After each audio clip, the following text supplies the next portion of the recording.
I'd love for it to be a law school, yeah. I want a better sense of who's coming, because if Eric's gonna video conference, and Catherine's not gonna, like, I don't know, I won't find out who's gonna What's be. the point, right? Isn't, I mean, what's the point of that? And I'm just gonna ask him very directly if what Yeah, I have a feeling I know what you're gonna say. are we meeting at, What's the point? do what you wanna do.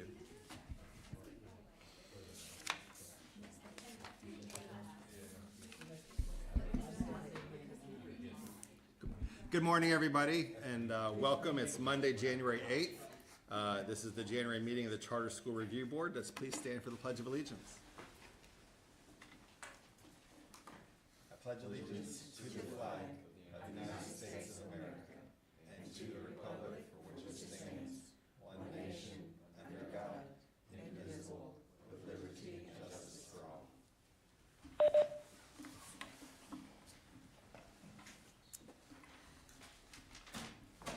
The Charter School Review Board mission statement: the Charter School Review Board works to ensure the existence of high-quality charter schools in North Carolina.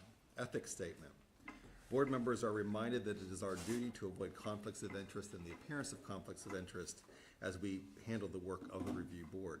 Does any member of the review board know of any conflict of interest, any appearance of conflict with respect to any matters coming before us at this meeting? If so, please state them for the record.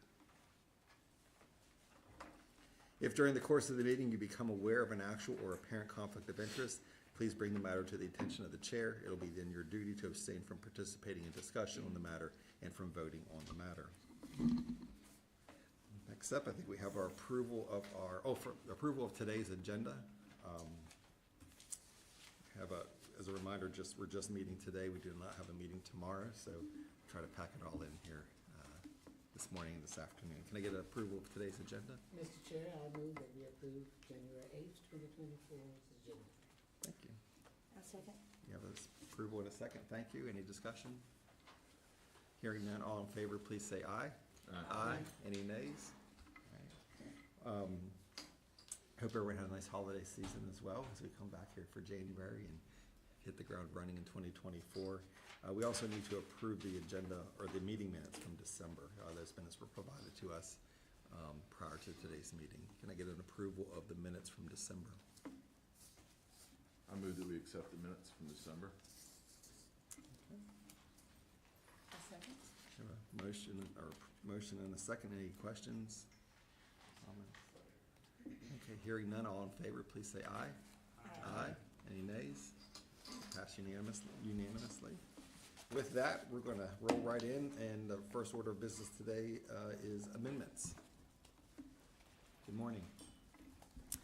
Good morning and Happy New Year. We're going to start today with Go Big. They were presented to us last month for an amendment. They were asked to come back in January for a follow-up. There is some follow-up information, so they are here today to present to you. That amendment is no longer needed, and so they're going to update you on what's happening with Go Big. So I'm going to give them a few minutes to present to you all, and then we'll go into the rest of the amendments. Okay? And to clarify, that amendment from last month was to potentially move of location. Correct. It was to move to a different location, yes. Okay, thank you. Different zip code. Yep. Thank you, Ms. Nowinski. Good morning, esteemed members of the Charter School Review Board, and Happy New Year as well.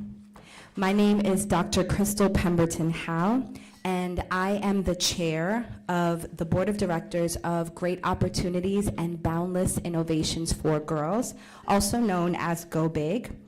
Present with me today, I also have my co-founder and board vice chair, Mrs. Erin Howe, our board secretary, LaShawn Tiller, apologies. Oh, okay, I understand, thank you. Board member Kenyelle Albany. And joining us online is board member Elaine Liberato Jenkins.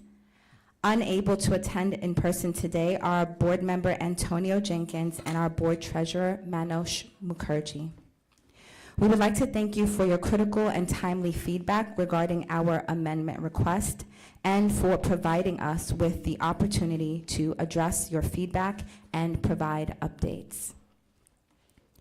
To begin, we would like to give a brief overview of our founding history. In 2020, we submitted our first application. We applied as a K-5 school with an all-girls model that integrated STEM and included a boarding component for upper elementary scholars. Although our initial application was denied, we were encouraged by the then Charter School Advisory Board to reapply as a K-8 school without the boarding component. We accepted CSAB's feedback, made those revisions, and our application was approved. Wanting to ensure the best pathway forward with regard to our facility search and the most responsible allocation of the funding entrusted to us, we requested and were approved for a delay year. We are on track to open in August. Next slide, thank you. The vision of our school remains that one day, all girls will have access to great opportunities in education. Our mission continues to be to provide girls with immersive STEM education, fostering their academic achievement, entrepreneurial mindset, character development, and social responsibility, and ultimately empowering them to excel in college and the world beyond. We are strongly committed to our mission and vision.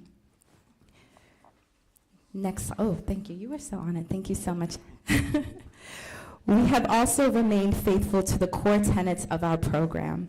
Some of these include, but are not limited to, project-based experiential learning, integrated collaborations with STEM-based community organizations, social emotional learning, and entrepreneurial explorations that guide scholars to think beyond their classrooms and make actionable efforts to transform their communities. Next slide, please.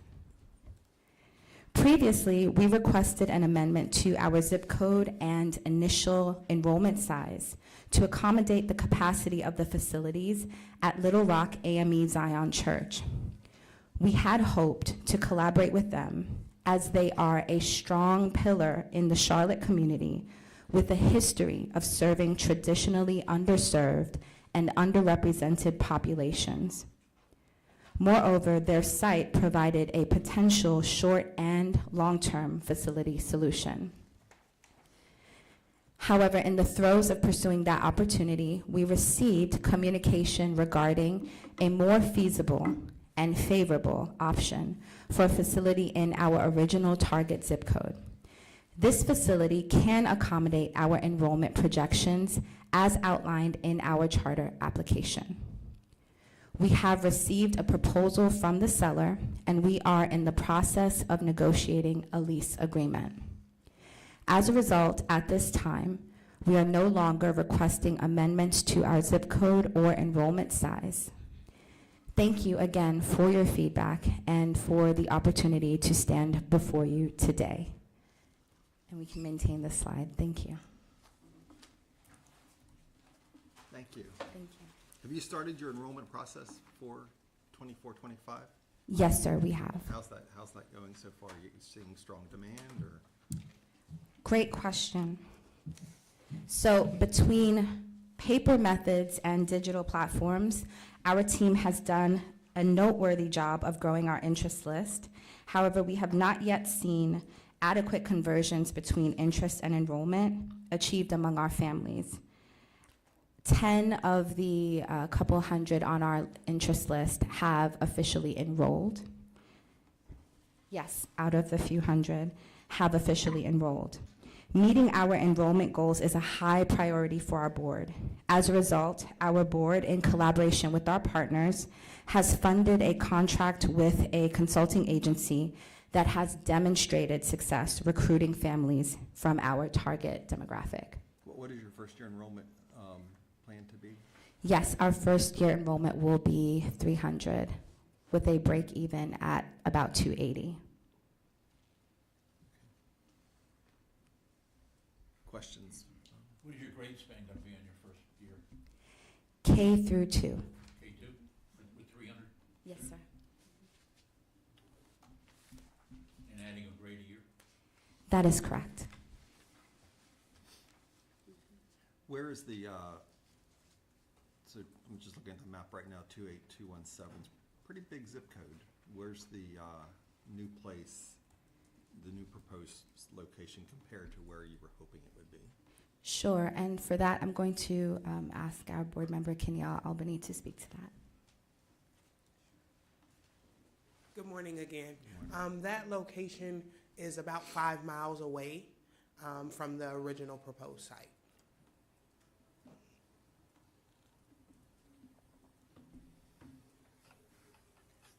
So you say about 5 miles. What would be the exact amount of miles? Off the top of my head, I'm not sure, but I would say probably right at 5, maybe 5.2 miles. Hopefully more than 5. Are you providing transportation? We'll let Ms. LaShawn Tiller speak to that. Greetings, everyone. Yes, we do plan to offer transportation to our families. As stated in our mission statement, we do not want to create any barriers for our families to be able to attend Go Big. So in the interim of starting Go Big and preparing our families to attend, we will offer in the beginning 1 to 2 buses for our families. Also, we will work in partnership with them to create a plan, if needed, to attend Go Big via public transportation, which is the CATS system in Charlotte. And as you know, CATS will offer currently, unless they change their schedules, they will offer transportation starting as early as 5:45 in the morning, and it extends throughout the day, and it ends around 1 a.m. currently. And so we will work with our parents. We also plan to set up a carpooling system for those that would like to drive in as well. Thank you so much. And will the parents have to pay CAT? Yes, currently the parents will have to pay for CATS. We do not have a payment plan arranged with them at this moment, but we will assist them in any way that we can. To speak to that, thank you very much, Ms. Tiller. And just to add to that, we do understand that there are families coming to us that do receive provisions and support under McKinney-Vento, and so we absolutely do plan to do as much as possible to ensure that those families have access and, you know, any fundraising adequate, you know, supports that are needed to ensure that those families can come is what we are willing to pursue as well. And the Department, thank you, of Social Services, yes. Do you know what CAT charges, say, for a round trip? That is a great question. I am unsure of the exact fee at present. Clarifying question, Ms. Nowinski. So the original request last month was they were seeking our approval because they were going to be moving out of the zip code. So they're no longer moving out of the zip code. So this is for informational purposes this morning. We're not actually voting on anything this morning, correct? Correct. All right. We just thought that considering some of the questions that came up last month, that it would be helpful for them to go ahead and appear as requested. Even though the amendment is no longer necessary, we thought it would be great for you to see the update on where they're at this point in time. And just as a reminder, also, you will have, starting in a few months, we'll do monthly updates on all the RTO schools. Right now, not looking at potential delays that are on the coming. We have 8 schools that are scheduled to be open in 24. Probably be fewer than 8 given the delay requests we have coming in. But we'll have monthly updates on those starting in a few months. Yeah. I guess a thought to share is you got to hit that enrollment target. Before we know it, it's the end of January. Parents are making decisions about next year in the coming months. You gotta hit that enrollment target. So that here you only have 10 right now. With all the delays in planning you've had behind you, I just can't stress enough the importance of hitting that enrollment target. And you've heard all of us say this to other schools, if your target's 300, obviously you're gonna have to have far more applications on file to hit that number. And please don't come back to us this summer and not have at least the very minimum number. We just dealt with that recently and had the very unfortunate situation having to close the school because they did not hit the number that they kept telling us for years that they were gonna hit, so. Yes, thank you very much for that. And we are looking forward to going above and beyond, going big with regard to enrollment. So that is definitely a high priority for our board. Thank you very much for that. Great work on identifying a property that will work for you. Thank you. Once you're able to give an address and location, that should help with Yes. enrollment, give families definitive information. Are you still working with ACD? Great question. We are not currently working with them, and they are still very supportive of us. It's just that the board made a decision to go in a different direction to ensure the progression of our facility plans in the short term. I think 300 students, kindergarten, first and second, is pretty aggressive, so good luck with that.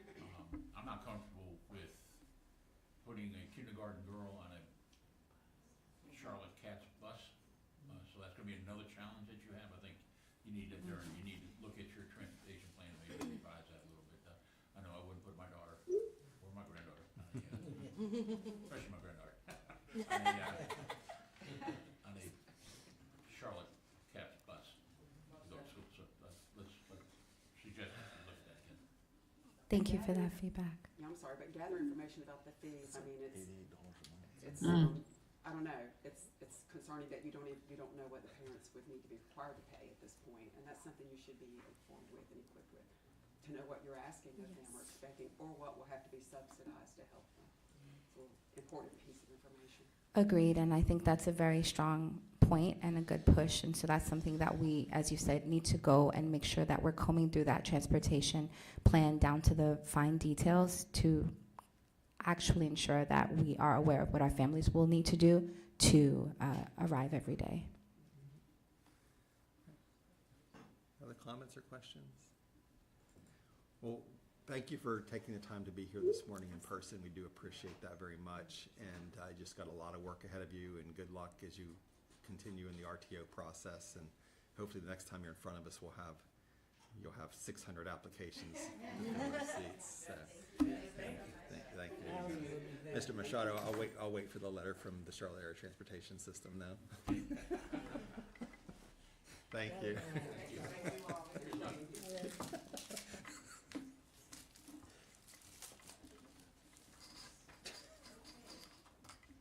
Next on our agenda is the West Triangle High School's request for a second delay. We do have representatives online I can see if you have any questions that I can't answer. So West Triangle High School is a 912 public charter school approved to open in Orange County, and they are currently in the ready to open process. Their original opening date was August 2023, and they requested a one-year delay approved by our office in January of 2023 to open in fall 2024. They are currently requesting a second delay for August 2025, which must be approved by you all. The facility plan that would have allowed a fall 2024 opening is no longer a viable option. And so they have entered into conversations with Hedgehog Holdings. Hedgehog has been a landlord for several other charter schools in the area, and they have 65,000 square feet available for West Triangle High School to lease, but they need time to prepare the space. And so that's the reason for the request for the delay. The building is already zoned to be a school and has that permit. They have ample water supply, electrical capacity, sewage, HVAC, and sprinklers, and Hedgehog anticipates the building will be available by May of 2025. During the delay, West Triangle High School plans to continue recruiting families and developing their partnerships, tightening the academic model, and doing what is needed to be ready to open in August of 2025. Their adjusted enrollment charts are also available for you. We have it up on the screen. It's also in eBoard for you. They have submitted all required documents to the Office of Charter Schools, and they're requesting approval for a second delay in their opening process. Bruce, I wrote this charter in conjunction with the former principal of Research Triangle High School as a replication. I put the original board together. I was the chair of the board, but I've officially left the board as of September. So I'm not recusing for this. There's no conflict of interest or financial benefit, so I can answer any questions about it. Okay, thank you. You know. I guess the question I have is, so they don't have their facility site nailed down yet. The potential letter of intent is, I believe, going to be signed hopefully in the next 2 to 3 weeks. So we approved last month Carolina Achieve. I think they're also in Orange County. Is there any Yeah, sense there's some collaboration there. Okay. Oh, okay. Potentially, not on this particular site that they're talking about with the 65,000 square feet, but other ways, because that school is potentially trying to open as a K-8 school. Although that, I've talked to John Oxel outside of the meeting and pretty extensively, trying to help them. I think he's still deciding on the grade level specifically, but there won't be. They're not waivers overlapping. for a while. Yeah. And no, there's Okay. I mean, there's also no recruitment risk because it's a K-8 versus a standalone high school. I think if with this location, the very first, and again, I use this as an example of why we need to authorize schools for at least a 3-year period that they have time to get open. When we applied, we said we immediately requested a delay, we requested an extended timeline. That wasn't allowed via policy or law. We knew that was gonna happen. We had an incredible facility plan with a whole campus in partnership with a local organization that got shut down for political reasons. The school would have been open on time had that happened, or open in 2024. Then Plan B, it's very difficult to find land and space, particularly when you're dealing with political challenges. Their approval process, despite full approval from the planning committee or the planning team that runs it for the county, is political in that county. It's appointed people. It's not a quasi-judicial hearing like it is in Durham. So that sent the whole thing into a more extended delay. But this opportunity, I feel very confident if they nail this, there's gonna be people lined up. Just given its location, it's very close to Expedition School, which is the K-8 school. Those parents are gonna be clamoring to get in this school, in my opinion. This is a huge win, and from a financial standpoint, it puts them in a stronger position.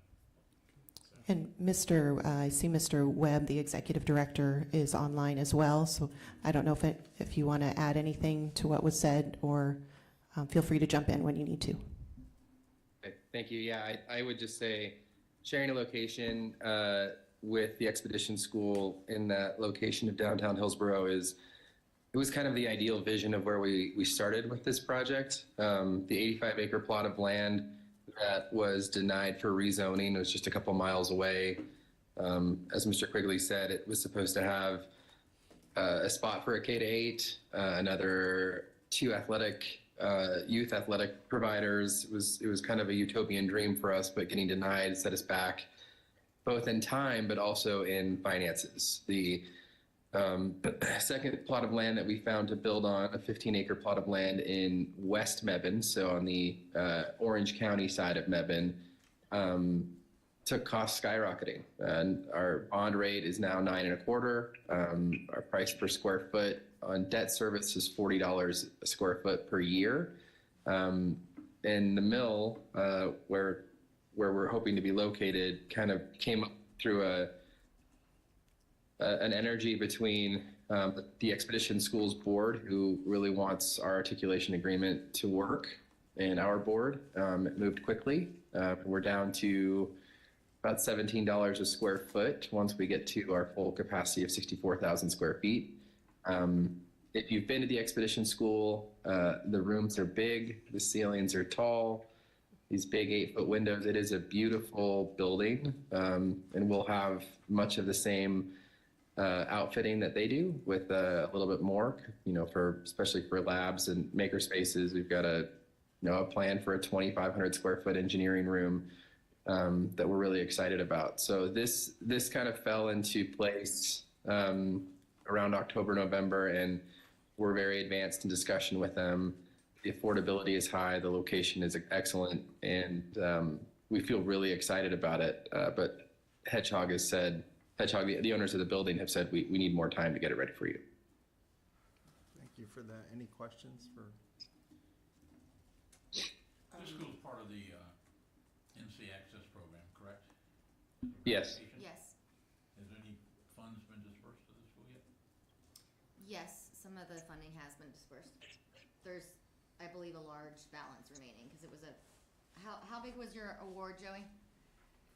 Our award is 1.25 million. We had our first reimbursement of 105,000 approved in November. The money has not yet, because of some technical challenges with what type of account we're supposed to have. That hasn't been sorted, so the money hasn't hit the bank yet. We're really hoping for that soon. But yeah, we have about 1.1 remaining in that balance, and Barbara has given us until September to spend that down. Dr. O'Neill has given us until September. Was that the maximum they could be granted? Yes. I recall the board did request the extended timeline of a 2-year planning period, which was denied, but then with the delay, it essentially was provided anyway, and now this would be the 3rd year, right, a second delay. Yeah. Yeah. So I do think that it's available as needed, and particularly with a high school, that probably is more needed. But to be the standard, I don't know that we need a 3-year on-ramp as a standard for, that's something we could discuss. I think the larger issue for me would be a board decision of what precedents we set as far as material changes to the application and the resulting outcome of the school. So with your now proposed enrollment, your year 1 is a larger population by 62%, which means a 62% larger budget.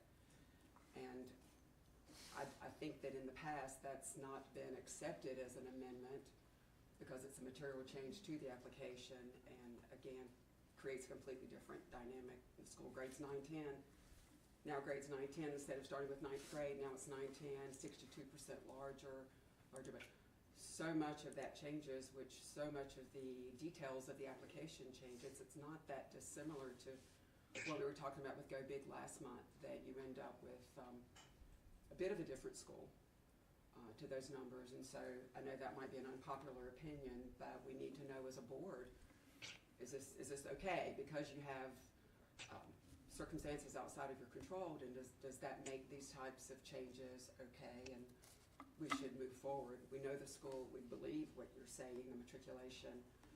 There'll be a dynamic there that will fill the school, and that high school charters are not as common as elementary and middle. So, it's a desired outcome, but do we set this precedent and say this is okay? I guess my question would just be like, what are the material changes to the charter other than the enrollment? Because I don't think there are. I think that us, and we have, and I feel very strongly we need a 3-year ramp for schools, because I keep saying that we have 70% of our schools into play. And the idea, I actually think it's reckless to try to force schools into a box to start so quickly. It's not strategic. And I think it puts schools are kind of unnecessary pressure in an incredibly resistant and challenging environment for charter school startup with lots of money that's going to go away. We've had this many challenges and we're sitting on $1.2 million that we even haven't had to spend, and now we're on a really contracted timeline to spend that money. And I think if schools, if we feel confident, just like we just said, to go big, you gotta deliver on your enrollment. If we feel, other than the enrollment pattern, in reality, this is a more conservative, long-term enrollment pattern, if we're looking at the overall eventual number of kids. So, yes, I think that there is always risk taking 9 and 10 grade students together for a brand new start of high school. I think it's not ideal.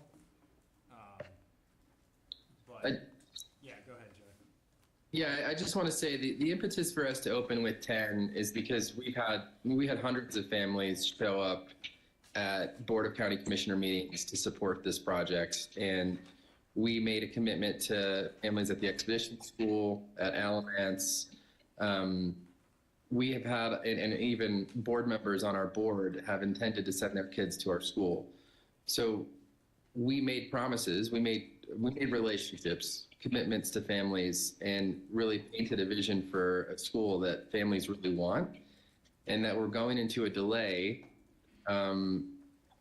means that there's a good chunk of those families that won't have a 9th grade option. So we want to make that 10th grade option available to them. This is about us staying connected to a community of people that really want this school to happen for those rising 10th graders.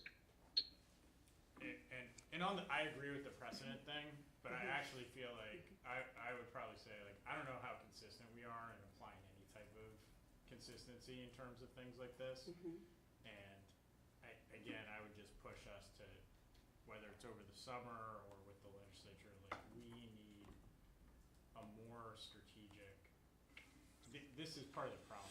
We're having to have these conversations, and like, we should be getting like an update each year about a school's status, in my opinion. And really every, from the Office of Charter Schools, and if the enrollment pattern is shifting, okay, or have a set of criteria, okay, we gotta approve these things, but I just think we need a more it feels like whack-a-mole with some of these delays. Feels like what? Whack-a-mole, like, it's kinda like haphazard, as opposed to like a forward-thinking strategic process that allows schools to, have time to do this. Like, it's so hard, So, well, my observation is not so much directed at your specific school as the board's policy and procedure. Yeah. And I think the material change, in addition to the enrollment is indicative of the budget. So instead of $2 million a year, it's $3.2 million a year. I mean, if just using some round numbers, that is material. I mean, that is significant. Times 5 years, and it is in the long term somewhat smaller. So I think we just decide that this is okay. Again, the application that was approved 2 years ago, it would now look very different if it came to us today. It would look so different. What, just the finance plan, which is based on enrollment, right? Is that it? Right. Okay. Yeah, I appreciate what you're saying. I think, though, this is my opinion, budgets change from the original application by the time they exit RTO all the time, for various reasons, right? The budget that we looked at to approve a school last month, if we looked at that budget the day before they're gonna open their doors in 2025, there would be differences. And some of those differences might be driven by, they've realized that, wow, they didn't allocate enough here or there, or their enrollment actually was less, or in this case, higher. It doesn't sound to me like this is a change in the actual academic plan, the education plan of the charter. But the facility that they want to move into, giving them the opportunity to enroll more students. Yes, by enrolling more students, that's changing the budget, but I'd rather have that option. I'd rather have that situation than them coming back and saying, we're not gonna hit our numbers, and the negative impact that would have on the budget, so. Well, the long term is lower over the 5-year period. But, so that's the question. If this is an appropriate amendment and we're good with that, then that's fine. That's the question, though. I can't remember, Joey, did we get approved in the first delay for a higher number than what was in the application? I think this number has, no, okay. I mean, when I wrote the application, it's a replication of research. Research is like 600, and we were trying to thread the needle and get it as close to 600 as possible. So I'm actually really happy to see that number because it's actually more aligned to the model of research. We actually had to go when Eric and I wrote the application for that number to be higher because of potential financial challenges in Hillsborough. So now we're back in, I think, that sweet spot of replicating research triangle. The irony of it is that the backup plan that we had for the facility was going to be almost in Mebane. It was actually in Mebane, in so far west Orange County that we were going to have to ask Mebane to annex the property. Also, because if Mebane annexed, they're more friendly to charters. We actually thought we'd have an opportunity to get built, to be able to build. So that delay would have been coming forward with like a 10-mile or 15-mile change in the ideal location. That, to me, actually becomes more material because then you're talking about arguably potentially a little bit different population, more students from Alamance, Burlington, lower per pupil. We had more of a vision of trying to collaborate with RTHS. So the irony is we're actually, I feel like, getting a lot closer to the original vision than where we were. And that's why I do, like, again, I just feel like, I don't know if it's like a range of, hey, we think we can be within 200 to 300 students. Obviously, that's hard for budget planning or some kind of like structures. Like you get 3 budget resubmissions, which you should be doing because if you're a good budget manager, you're like, here's our target, here's our break even, here's the like. I think we've said to people, like, come back, like, we want to see that you change your budget. When some of these schools stand up here and they're missing their numbers and they're like, we're going to have a daycare fund the school and we haven't cut staff. Well, that's actually a problem, right? So I'm not.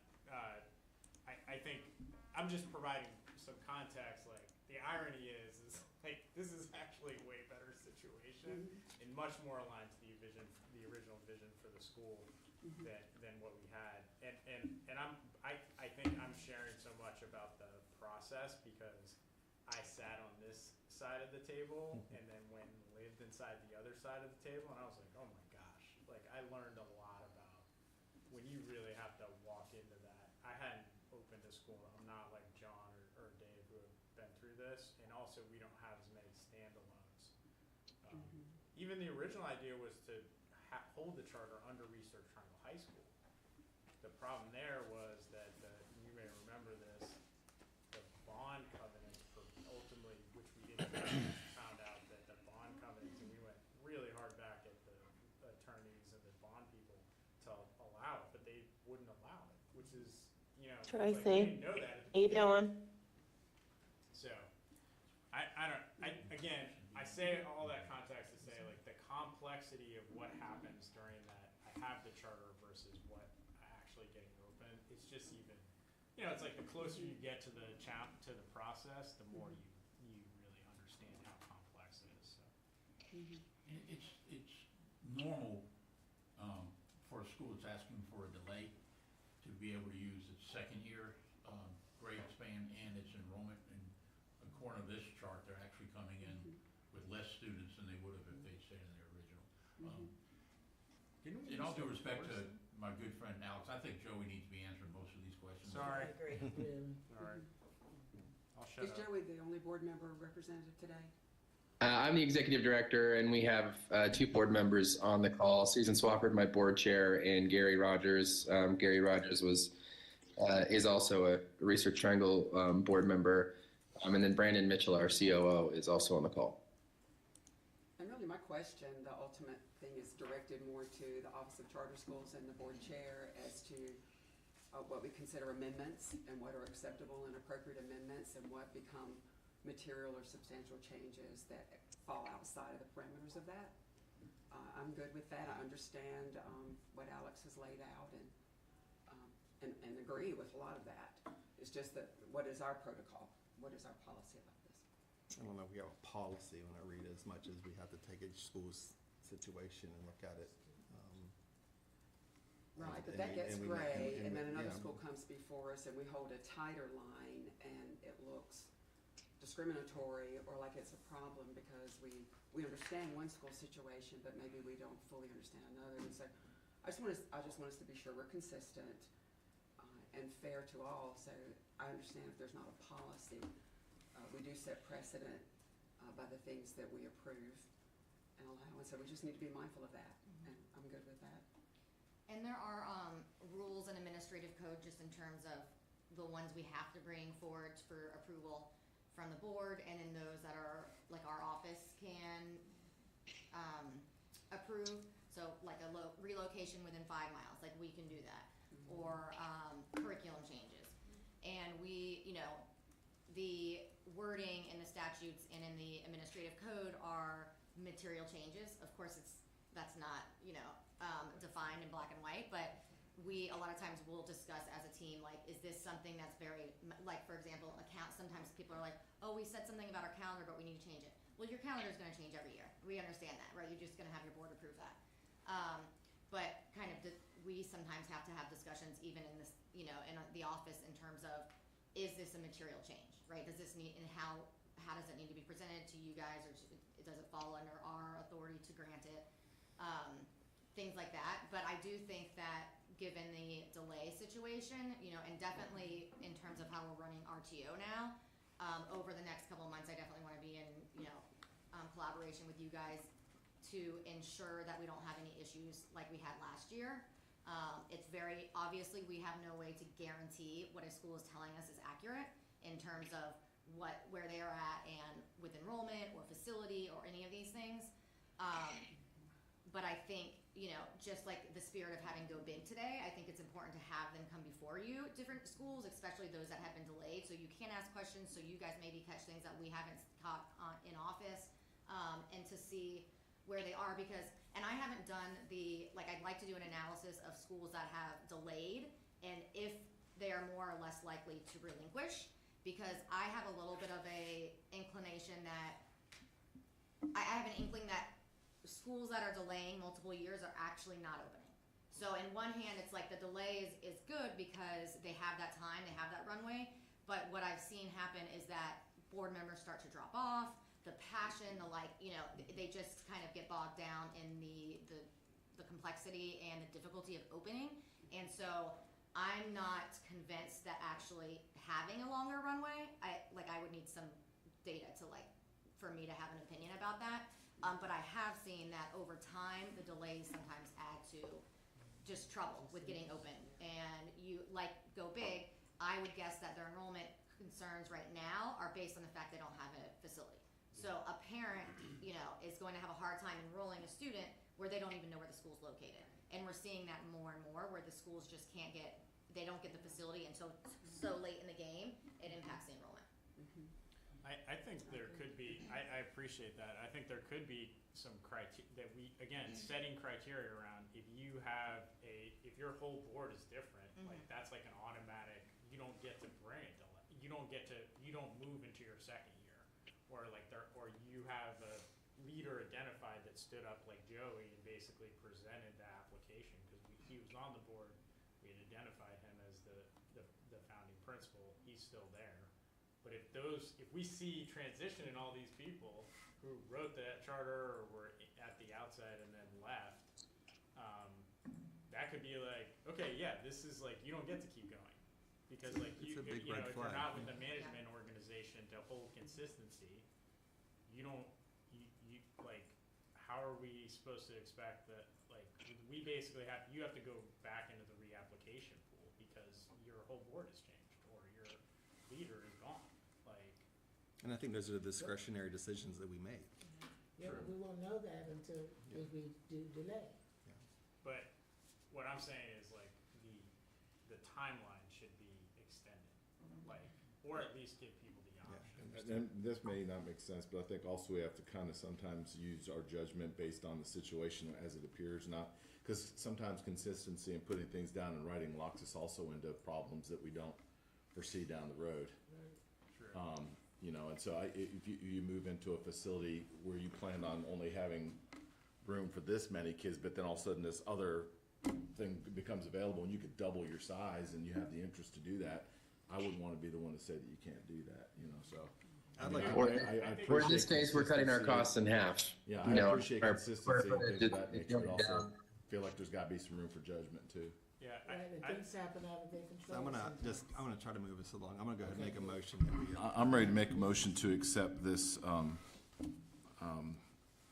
change in the application, or amendment to the application, I'm sorry. for West Triangle to have a, To be able to expand to their, for their facility and also to expand their grade level. I'll second. any discussion? Can we do roll call vote, Ashton? I want some clarification on that. The motion is to approve the amendment for another delay, Right. correct? That's it, just the delay, I apologize, I got lost in the conversation, yeah, to approve another delay. And it includes the change. Those amendments to it as well. Do those need to be in the motion? I think as long as you're approving the amendment, you're fine, because that's in the paperwork. Okay, just approve the amendment as written then. All right, Bruce Friend, Aye. Rita Hare, Aye. Stephen Gay, Aye. Hilda Parlay, Approves. Alex Quigley, Approved. Todd Godby, Aye. Dave Machado, Aye. Shelley Shope, Aye. John Eldridge. Aye. All right. Congratulations. Yep, and Natasha will be in touch about RTO. Awesome. Thank you, everybody. Really appreciate your time today and the thoughtful conversation. Thank you. Thank you very much. I would love it if OCS could maybe look at other state authorizers and how they handle their timelines, because I think that could be instructive. If other people are doing this and they have comments on what is the ideal timeline, I feel like we could learn from other authorizers, in including I know DC has one authorizing board and has had a lot of charter growth. I think that could be helpful. Okay, yep. I support the timeline discussion. I think that's a legislative decision and not ours, but I'm willing to have that discussion. Yeah, I feel like the legislature would be responsive to the charter school review board making a recommendation on policy adjustments. And I'll stop talking about it for the moment. Okay, next amendment is Achievement Charter Academy's amendment request for grade level expansion. We do have representatives of the school here with us today. I'll go ahead and invite you up. And if you have any questions when I'm done introducing, then they can answer those for you. Achievement Charter Academy is a public charter school in Harnett County, and if I say anything wrong, stop me, okay? Currently serving approximately 205 students in grades K-6. They have been in operation since August 2020. They are requesting an amendment to their charter application to expand from currently their K-6. They would like to go K-7 in the 24-25 school year, and then K-8 in the 25-26 school year. They are designated as continuously low performing at this time, and so per legislation, they need to receive your approval in order to offer one grade higher year over year. And so they are requesting to go ahead and add those 2 grade levels, 1 grade level for next year, and then another grade level the following year to go to K-8. ACA was negatively impacted by opening in August of 2020, and their academic performance of their students, they understand, was subpar, and that's what has placed them on the CLP list. Their students have improved significantly in their school performance grade, went up by a letter. They also received the Academic Growth Award by NCDPI, and their school's overall growth score of 78.3 ranked them 8th among all schools in Harnett County.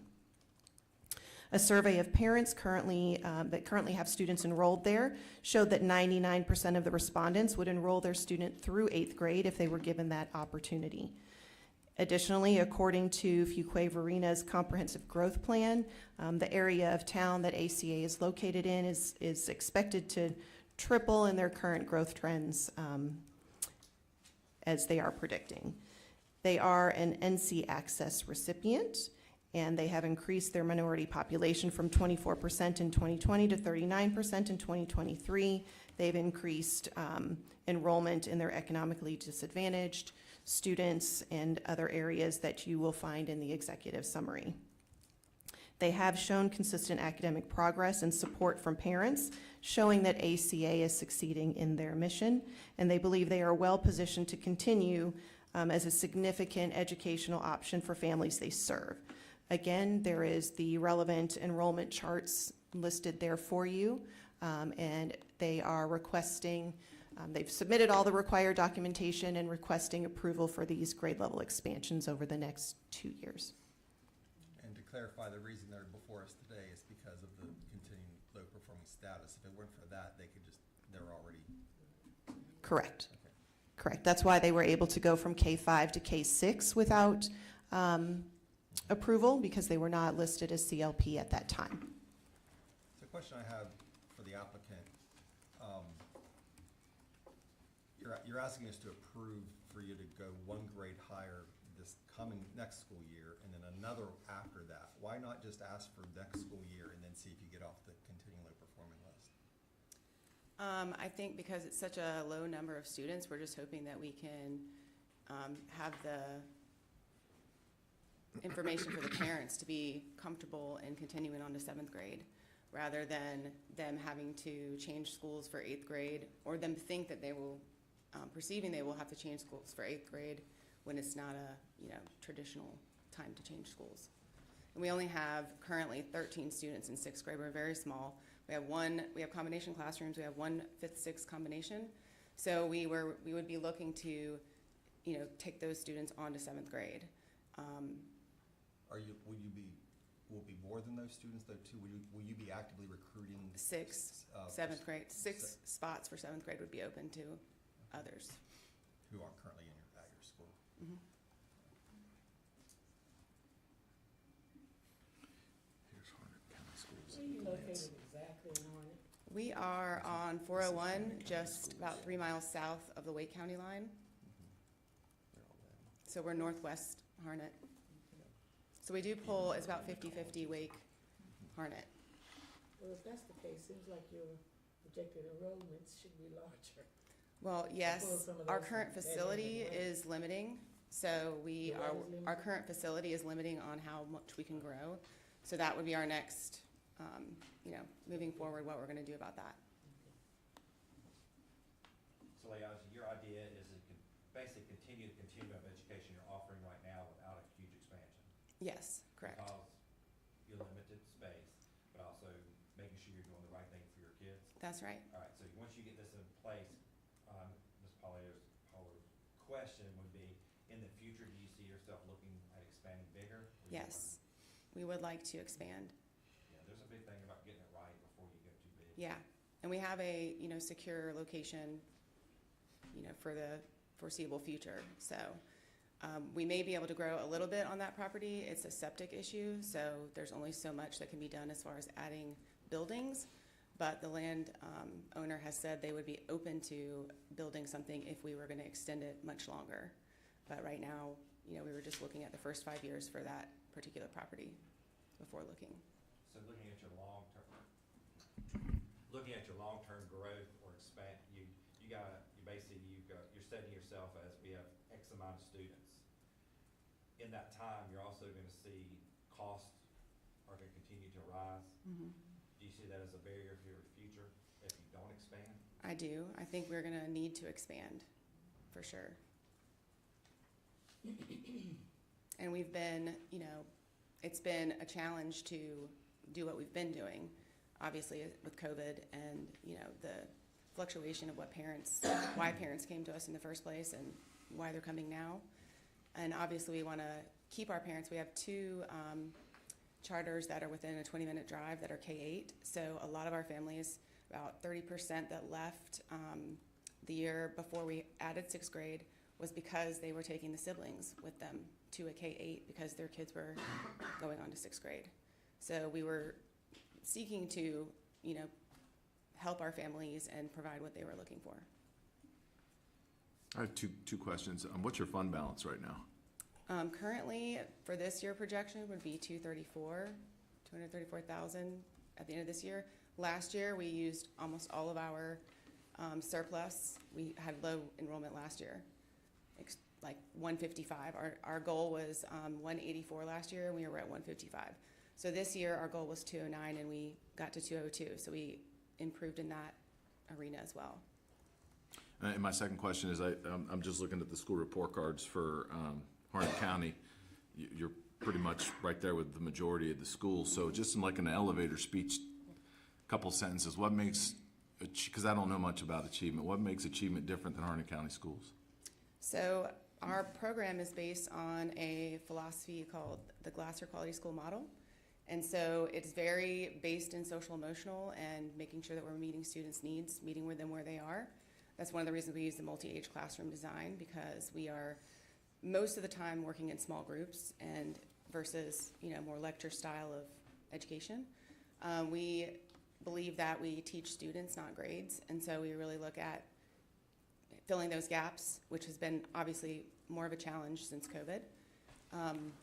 I think that we have educators that are joining us who really have a passion for teaching, that, want to have that feeling at the end of the day that they're accomplishing their goal and meeting students' needs versus doing, something more where they have less autonomy to know what they're doing is helping their kids. Okay, thank you.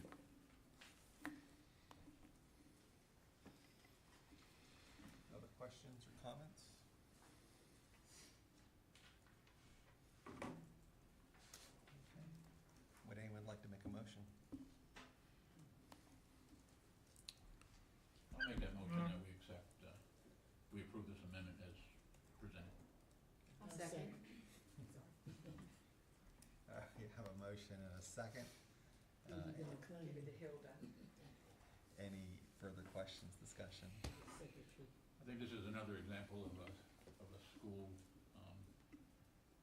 knows what their mission is, started small, started with COVID, and has done a very good job to be a neighborhood school in the area, because you're just before you get to Lillington, correct? Yes, And, thank you for that. I think you guys have done a great job of what you've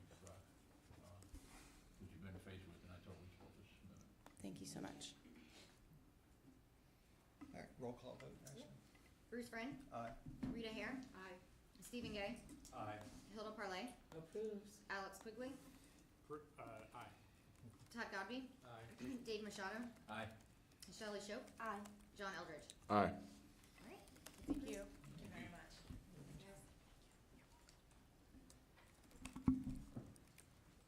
Okay, and finally for today, at least for amendments, Quality Education Academy's request to implement a weighted lottery. And we do have representatives, I see them online, to answer any questions that you might have. Quality Education opened in Forsyth County in the fall of 1997. They serve approximately 635 students in grades K-12. They do have a mission of maximizing the educational potential of students by providing a stimulating educational environment that will develop their intellectual, spiritual, emotional, physical, and socio-educational and social potential to their fullest. They received a 10-year renewal in 2017, and they are requesting to amend their application to implement a weighted lottery, and that must be approved by the Charter Schools Review Board. Our office assists all charter schools with weighted lottery implementation, including guidance on admissions policy requirements. Oh, hi, Dr. Turner. I didn't see you were here. I'm so sorry. I have one person in person as well. They provide guidance. We provide guidance on admissions policy requirements, best practices, informing the applicants about the weighted lottery, that is completely optional, defining the categories of educationally disadvantaged students for eligibility purposes, confirming eligibility after acceptance for their families, and staff assistance with necessary documentation. And I do want to make sure that I recognize Ms. Green from Quality Education, who has worked very closely with me for several months to get this the way it needs to be to come before you today. They have set a goal of 67% economically disadvantaged student enrollment. They are a Title I school, and almost 67% of their students qualify for free and reduced lunch. Their population is reflective of the low economic status of their local community, and they believe the weighted lottery will not only help increase the population of disadvantaged students, but also help them retain the students that are already enrolled, helping them to promote and support educational equity in their community. With implementation of the weighted lottery, QEA will continue to attract and provide their most marginalized students and communities access to quality education. They have submitted all required documentation to our office, and they are requesting approval to implement their weighted lottery. Thank you. Do you currently have wait lists across grade levels? Yes, small wait list across grade levels.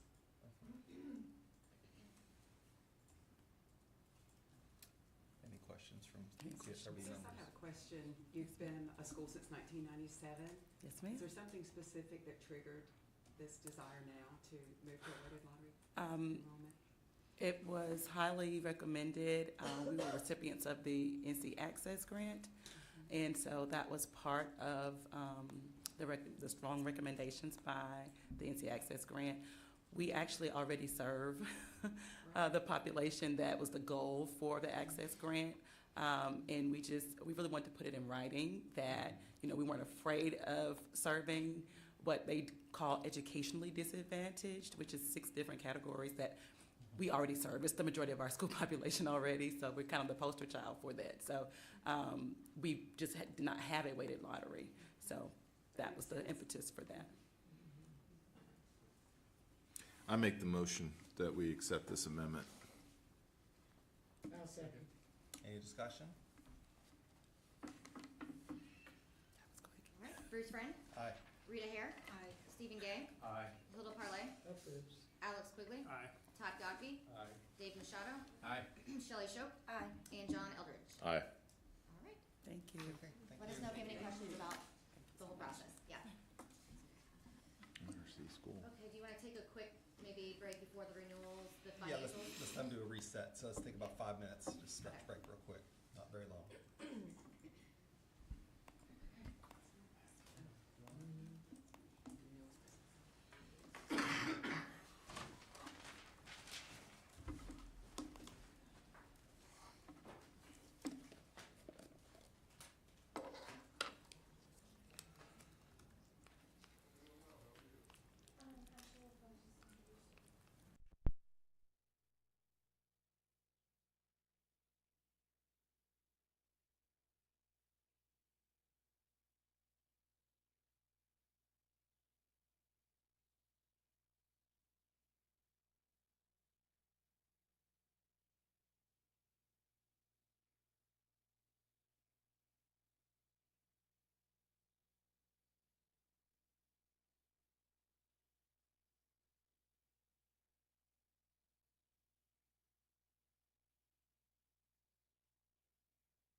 Okay, we're gonna welcome back, and we have Ms. McFadden with us here today. As a reminder, we had 17 schools that are in this renewal cycle, and as we do each year, before we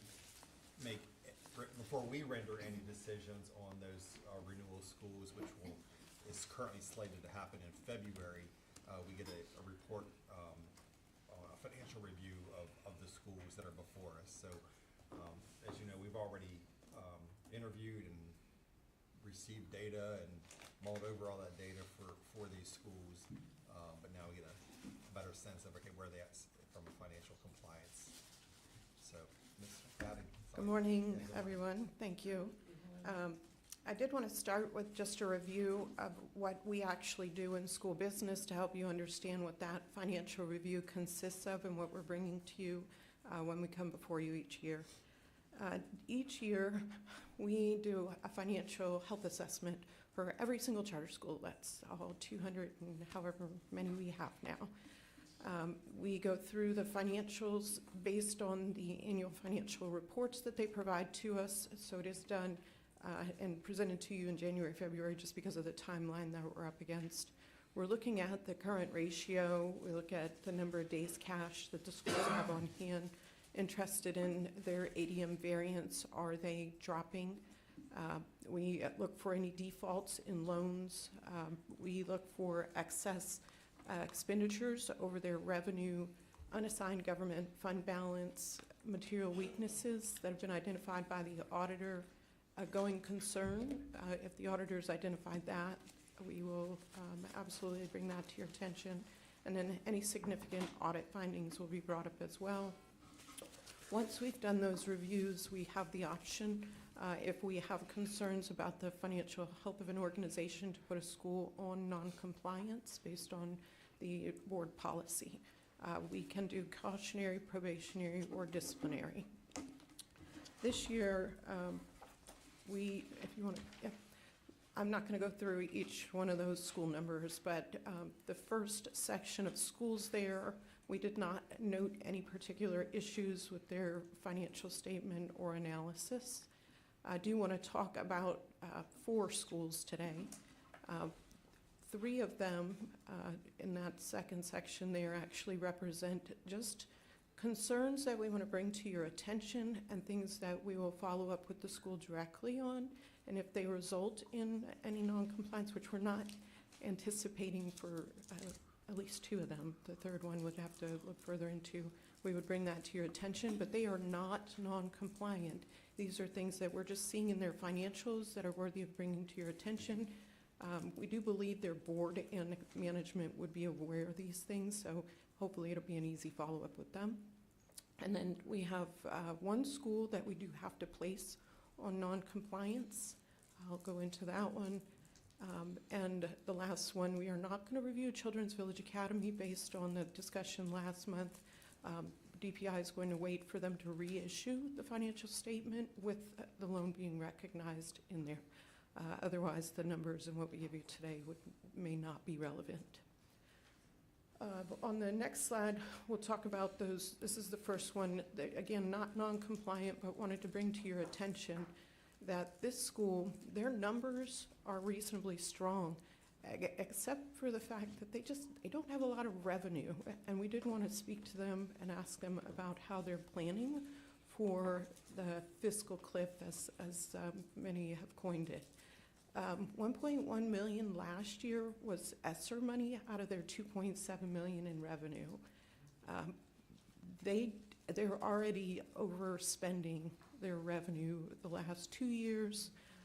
The good thing is they do have an unassigned government fund balance of $426,000. They have cash on hand. It's just not enough to cover. So it depends on how many of those ESSER expenses are annual operation versus one-time expenditures. So we just wanted to reach out to them to make sure that they have a plan going forward, lest that could be detrimental for them in the future. So The next one, and we are only going to bring the ESSER ones to your attention that we see are having just that big impact. That's a huge percentage of their revenue, which is why we wanted to bring that one to your attention. And because they were already overspending their revenue, we really want to make sure that they're aware and that they have a plan for this in next year. The next one, the Capital Encore Academy. So again, the numbers that we were looking for, the red flags that we look for, they didn't have any of those. What we did note, though, was this school it's $270,000 over on its expenditures from revenues this year. They were over last year as well, primarily based on a lease liability that they had to identify, but this year's don't quite relate to that. And when you add the information in the notes, which is there's $1.2 million in an account payable due to their management company. Again, we just want to follow up with the school to see if they have a plan. It looks like there's 4 years, not consecutive years, which is interesting, that the management company appears to have allowed them not to have paid. It is not explicit in their notes if they're waiving that, but because it is coming up as a liability, it does seem that they eventually will owe that $1 million.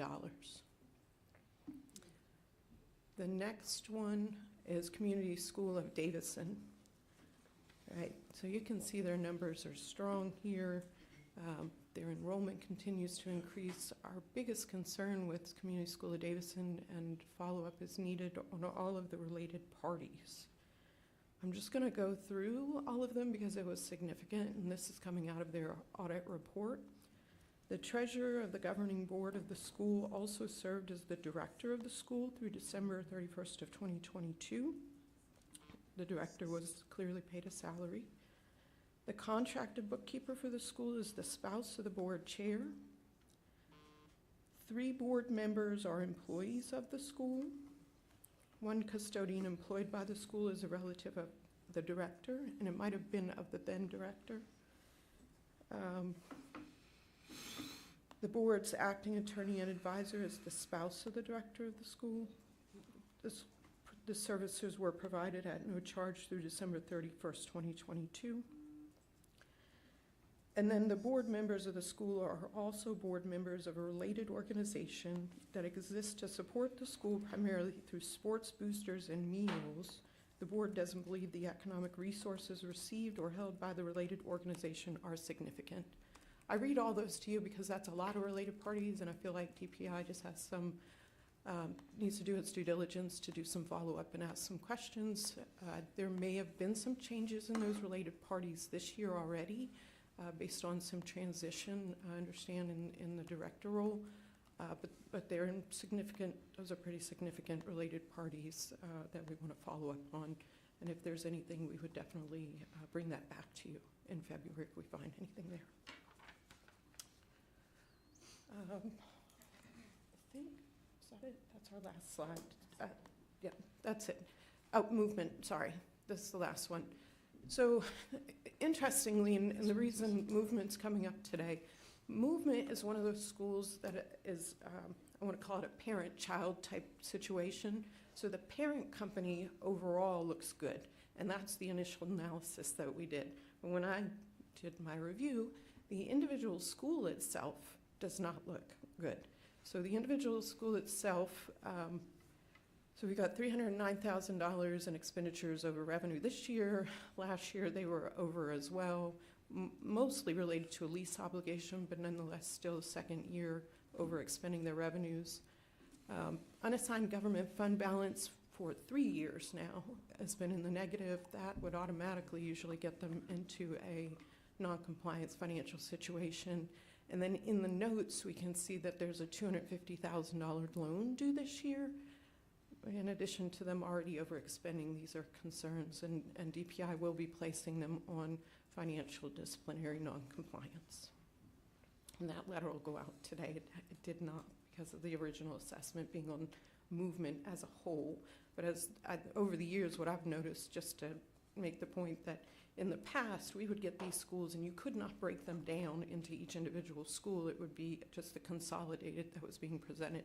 And in this case, we had unconsolidated information in the financials, so we were able to actually pull out Eastland from the rest of the schools in that. organization.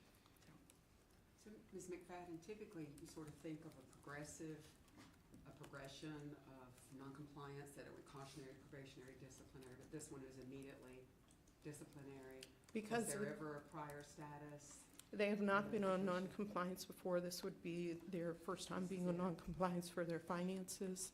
And I'm gonna cough it up to the fact that Movement presents its financials as a whole. When you look at it as a whole, just looking at Movement, it looks positive. But when you start pulling out the numbers, I had to go back through the prior year audits. That school's just been, it's been in the negative for a couple of years now. So, but I would say, even if we had done this last year, we would have put them on disciplinary because they're negative in their unassigned fund balance at this point in time. So earlier you said we review the financial health of all charters every year. Is that just now starting, or was this one reviewed last year as well? This one would have been reviewed last year, and the reason I started with why it's coming up today, we reviewed it as a conglomerate, as a consolidated unit, so it didn't show any negatives when you look at it as a consolidated unit. But these are discussions that we've had over the years. Because we issue individual licenses when we can see them individually, we go ahead and pull out the individual financial analysis as an individual school. And that's what's happened here. So that's the only Movement school? There are 3 Movement schools that are consolidated, but this is the only one that's up for renewal. And yes, ma'am. Any other questions that I can answer for you? I do have one more. If this wasn't a renewal year for the school, would this have come to light? When I reviewed the financials, yes. It wouldn't have come to your attention, but we would have put them on disciplinary action either way. Yes, ma'am. Shirley, the other 3 schools, will our office get like a letter? Do they get a letter, or how are you gonna follow up with them, just so we have like record of that? Yes. Okay. Yeah, when a school goes, when we have any concerns with their finances, they'll get a cautionary, probationary, or disciplinary letter, and you'll be copied on that letter as well. And this one will go out today. With the community school Davidson, the related party situations, is this something, was this an audit finding, or is this something that your office found? How did it come to light? It's not a finding, it's in the notes in the audit report as related parties. And that's one of the requirements that the auditors are required to put in there, so. Again, those 3 were not findings or issues that we had. There's no non-compliance at this point in time, but just based on the significance of the roles where we're finding those related parties, we feel like some follow-up is needed. Make sure they follow the rules, make sure that they're not out of compliance with who they've allowed to be in those roles. Yeah, this is obviously one of the top 5, 6 schools in the state, and I'm sure we can get that corrected right away. Maybe the top 10 of your schools. Thank you. Thank you.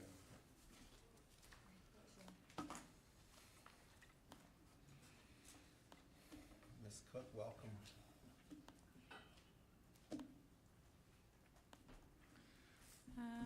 Okay, so I'm just going to present just a quick update on the renewals. Jenna Cook with Office of Charter Schools. As a reminder, you are not going to be voting today on the renewals, so just wanted to make sure everybody stayed up to date as you will be voting next month. So as a reminder, the Office of Charter Schools places schools at a renewal term using the academics primarily with the renewal guidelines. But it is the responsibility of the review board to decide and approve the final renewal term. And the review board will vote in January on all schools after hearing the information. February. And so you've now heard all of the information that we have, including their financial information. As a reminder, the 2024 cohort contained 17 schools. You have had the chance to interview 14 of the 17 schools. 3 of the schools that were not interviewed have met the requirements in statute to be renewed for 10 years, but you were presented that data in the December meeting and have that data in your packets as well. And then as a reminder on the data provided, we provided a data summary along with renewals report for all the schools in the 24 cohort, which includes the school's academic performance and then any current significant compliance concerns that we were aware of when we developed the report. And then during November and December, you were also provided a data sheet with note-taking at the bottom so that you can use that to inform your decision-making in February. So just as a reminder, these are the schools that were placed at a 10-year. And then I also just put a summary of how they met the guidelines or met the statute. So the 3 schools that were placed at a 10-year were Neuse Charter School, Sugar Creek Charter School, and Community School of Davidson. They all had met the 3 out of 3 years comparable to their LEA, along with the no current significant compliance issues and then no current significant financial issues. The 7-year placements were Marjorie Williams Academy. They met the guidelines by meeting 2 out of 3 years comparable to the LEA. Carolina International School was not comparable to their LEA, but they have met or exceeded growth in the immediately preceding 3 years. Community Public Charter School and Hopgood Charter School both have 2 out of 2 years comparable to their LEA. Only 2 years of data was available due to the pandemic, so that is why they are both at that 7-year placement. The 5-year placement was Movement Charter School, or Movement School Eastland, excuse me, and they have 1 year of comparability to their LEA. They only had 1 year of comparable data due to the pandemic and then also tested grade levels. Last year was the first year that they had a 3rd grade 2 test. But I will say, given the information on the financial noncompliance, it's possible that they would need to move to a 3-year. The guidelines currently state that the school in a 5-year is not currently on financial noncompliance disciplinary status. But with this information that we were just provided, they will likely be moved to a 3-year placement with that noncompliance status. And then the 3-year placements is our Capital Encore Academy, Carter G. Woodson School, KIPP Halifax, Steel Creek Preparatory, Tillery Charter Academy, Southwest Charlotte STEM Academy, and Poquoson Innovative Charter. They all have different reasons, but the primary reason, as you can see, is all of these schools are on the continuously low performing list, but many of them have different levels of comparability and different amounts of data that we're able to present. And then the non-renew or assumption placements, Ridgeview Charter School was placed due to no years of comparability and no years of growth met. And then Children's Village Academy, this is a change from the December meeting. Was originally placed at a 3-year, but due to the information given during the December meeting on compliance, they have been moved to a non-renewal or assumption due to material violations of the condition standards set forth in the charter and failure to meet generally accepted standards of fiscal management. So that is a change from the December meeting.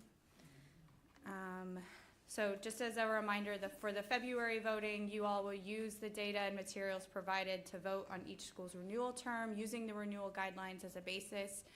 And then schools have also been notified that they may advocate on their behalf and send any supplemental information, which OCS will provide to the review board prior to the February meeting, so you can use that supplemental information along with the presentations that were provided and the data provided in the November and December meetings. Thank you, Jenna. So these recommendations for placement were based upon, well, they were not based upon the results that we just heard from Ms. McFadden. That's correct. So there's the possibility that at least one Yes. of your recommendations would change by the time we reconvene in February. Is that what I'm hearing you Yes, say? that's correct. Okay. Do we need to, these recommendations have also already been shared with the schools, correct? Yes, Well, the if they're original. listening today, they've been shared to the school. Yes, and they were, I mean, they're the same placements, and then anybody that changed in placement, so Children's Village Academy was changed in placement, they were notified of that change in placement. So my question is, would it serve us well that any school any school that when they come before us and when we're taking a vote in February is not in one of these current recommendations, should we have them in front of us to ask them to explain? Yes, I think it would be fair to give them the chance to respond to. We ultimately decide that, but do you think it'd be worth having them come back I think so, especially given that these schools haven't had the chance to respond to the financial information given. I think that would be fair to invite them to respond to that information, since that's new today. What do members think about that? I think it's good, because there's also some on the 7-year list that are asking to be 10-year. Right. So, There's a couple of them. come up saying, I know that's pop. Well, I don't think we're talking about having, everyone who comes before us wants more than what's recommended. I've yet to, unless it's a 10. I'm not talking about bringing back the I'm not talking about bringing back the 7-year and say, all right, now, let's interview again and see, and convince it. I'm talking about the ones that, because of Ms. McFadden's report, They got moved down. Like the that they would movement get school. moved down. And which schools do we think that might be? Movement, Movement, definitely. Children's Village.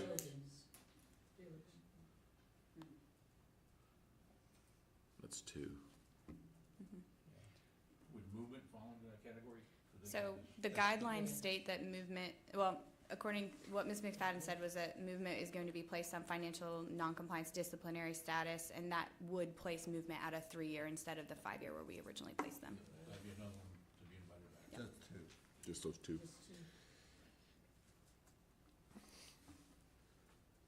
We can circle back on that. I think we might want to have them come back and, Are we going I don't know. require them to come back or invite them? I guess if you invite them, then they choose not to come, they're accepting the Yeah, I think that- recommendation. yeah. Yeah. Yeah. I think the situation with movement is I think they need to hurry up and decide if they're gonna become a CMO like they talked about and get this. This would probably make that audit look a lot stronger. I think they need to address that with us when they come back, or if they come back. If we invite them back and they choose to come. Yeah, I think, my inclination is that's what we do. We invite them to come back. They can choose not to come, of course. But they're probably hearing right now for the first time that they're no longer in line to get a 5-year placement. Which they were when they came before us earlier this winter, late fall. Yeah. And with Children's Village Academy, this change in Children's Village Academy's recommendation is not so much academic performance as much as it is the financial issues that were raised to us last month, correct? Yes. And we haven't given that school the opportunity to, I don't know. Respond. Respond, I wasn't gonna say defend, right, respond to those Yeah. allegations. I think that's important. Yeah.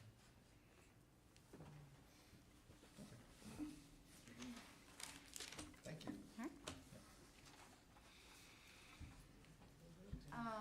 We are a bit ahead of schedule, so would you like me to do the remote academy presentation? Sure. We can move that up? Okay.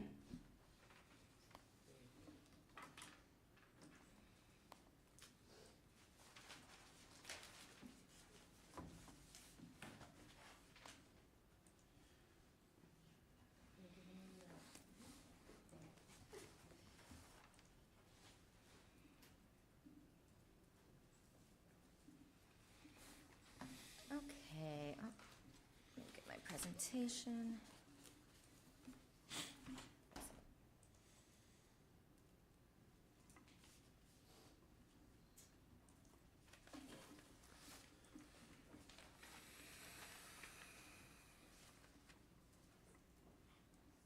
Okay, so I'm going to do a brief presentation on the new remote academy legislation that passed this last session. We wanted to bring this forward for a couple of reasons. One, we wanted to review the legislation with you as a board because it's quite substantial, and make sure that we are considering kind of the full breadth of the legislation. Having so many school leaders on the board, you guys might see things that we are missing. And then the other really important part is that we are in the process of developing, like right now, to roll out the 2024 application. And as you know, the charter school application is completely digital, so we have to work with the actual like software developers to make sure that these changes are incorporated.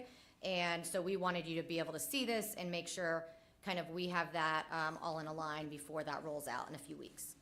So, and on eBoard, you'll see this presentation. I've linked the legislation, and then in addition, you'll see the draft application, and I've specified on there that if you look at section 8, that will have the new remote academy application questions. So what I'm gonna do is go literally through the legislation, just because it is pretty, it's a lot, and I just wanna make sure that you understand the full breadth of it. So the first thing really that the legislation does is it allows a charter school to either open a new remote academy, so you can come forward as a new charter application in this next 2024 cycle and decide, we are opening, you know, ABC Charter School and we want to be a remote academy. That would be part of the normal application process that you guys see, that they pay the fee for, and it runs through the entire, like, you know, the Edlusion process. The other option is that a currently operating charter school could decide to open a remote academy as an amendment. So both of those, regardless, would require your approval. So we will begin to bring those forward as we receive those. And what the legislation states is that there are 3 types of remote academies. And you can see that kind of up here. I put the exact language so you have it. But essentially, it can be a full remote academy. So that means you're providing only remote instruction to enrolled students. Right now, we just have the 2 pilot programs, NC Cyber and NC Virtual. But should another board want to come forward and open a completely new remote academy, there's nothing prohibiting that any longer. The other type is full remote and full in-person. So what that means is that you essentially, let's say your charter school, you have a remote academy, and those kids are only in the remote academy. And then you have your brick and mortar school, and those kids are only in the brick and mortar in-person school. And then the third type is what we call hybrid. And that means, and this is what most of our schools currently have done if they've decided to do some type of remote academy, like during kind of, it kind of came about during COVID, obviously, and then some schools continued that as like a curriculum change. And that's where you have remote and in-person. So your kids might come to the building 2 days a week, and 3 days a week they're remote, something like that. So just as a summary, it can be a brand new application, or for our operating schools, it's coming forward as an amendment, and there's 3 different types. And they have to, you'll see when we get into the application section, that the legislation even tells you exactly what they need to say in their application. And one of the things they need to specify is what type are we gonna be out of these 3. As part of the application, in addition, the board has to designate whether they are going to do statewide enrollment for the charter school or regional enrollment. So previously, regional enrollment was not allowed because it was a violation of the general enrollment standard for any North Carolina student to enroll. As part of a charter remote academy, they can have regional enrollment, which means you would decide to admit students only from your county, and then any county which is basically touching your county in the state. So that's how they have defined, and you can see up there, that's how they've defined regional enrollment. And an applicant that comes forward for either an amendment or an application would need to specify, we're gonna do statewide, we're letting anyone from North Carolina enroll in our remote academy, or we're doing regional. I guess the definition of what they have termed a remote charter academy, and we've just used RCA as a kind of an acronym, is that you're providing instruction primarily online through a combination of synchronous and asynchronous instruction. And it's delivered outside the school facility, and it may include any combination of grades. So an applicant that wants to open a remote academy, they can pick any grade level they want. You may want to be K-12, they might just want to do K-2, it just depends. But they have that ability to make that request. In addition, a remote academy can satisfy the minimum required number of instructional days or hours through remote instruction. So you all are aware that for the calendar flexibility, charter schools have pretty much all calendar flexibility, with the exception of having to meet that 100 or 1,085 hours or 185 days. That's right. And in this case, those requirements still are met, like, you still have to meet them, but you can meet them through remote instruction, obviously. Okay, for enrollment, there are specific requirements written out in legislation, so we didn't write these. These are, I'm taking it completely from the House bill. So a student shall not be assigned to attend a remote academy without parental consent. So in your application process, just, I would assume like most applications, you have some type of parental consent that, and I would suggest that it's very specific. You understand this is a remote academy, this is a type of remote academy, these are the requirements. Probably more detail than you would need for a brick and mortar, because not everybody is gonna understand the intricacies of a remote academy and what that means for student learning. The academy needs to identify the characteristics for successful remote learning and establish criteria for admittance. So this is basically allowing a remote charter academy to decide that they're going to have specific criteria for admittance. What that is going to look like as it plays out, I cannot tell you, but it does seem to allow some type of higher standard for admission as opposed to our regular brick and mortars, which anybody can apply and be admitted to through the lottery. However, a student may not be denied admission on the basis that the student is a child with a disability, and the student's IEP team must have a plan for a successful student entry and any accommodations as needed. And then it also allows a charter school that provides in-person instruction to reassign a student if the board of directors or the chief administrator, if that person is delegated, determines that in-person instruction would be better for the student.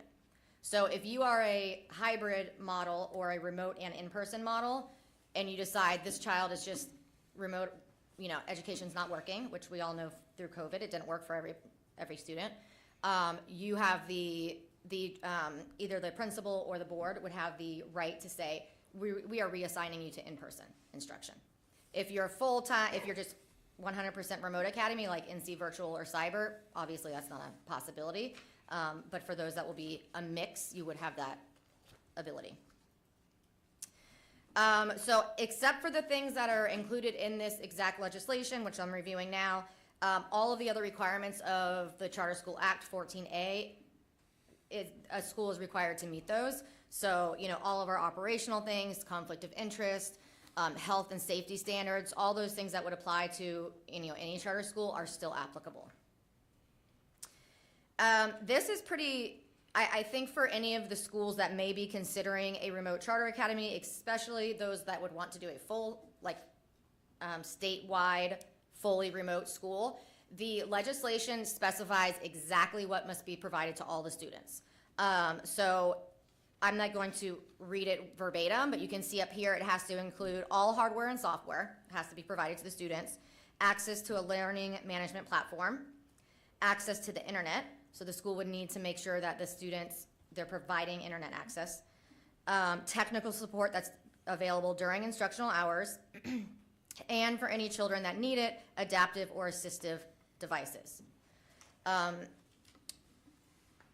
Because of those specific requirements, you'll see in the application, all of these things we're kind of specifying, and we're using, really sticking to the language of the legislation. We want an applicant to tell us, to confirm that all of these things will be provided, that want to confirm what type of learning management platform, all of those things, so that we have those specifications before it comes to you guys for approval or denial. A remote charter academy may require students to attend in person, so for mandated assessments. So during and after COVID, really, we continue to get parents who don't want their students to come for in-person testing, and this legislation makes it very clear that a school can require that. And then also that a remote charter academy may conduct optional in-person meetings between students, parents, and instructors. So again, if this is something that a school wants to do, we would guide that school to make sure that when a child enrolls, you are being very clear with that family that you might need to come for in-person meetings, you know, maybe conferences or quarterly or however you design This next section will be a very, I think, important part of the application because the budget that a school would need to submit for a remote charter academy needs to take into account that the legislation tells you exactly what's at a minimum you need in terms of staffing. You must have a instructional technology facilitator, a school library media coordinator, a data manager, and sufficient remote technicians to ensure technical support throughout the school day. So again, we'll include this as part of the application that the applicant would need to tell us that, assure us that they would be hiring for these positions because these are the minimum required, and they would need a budget that aligns to these requirements.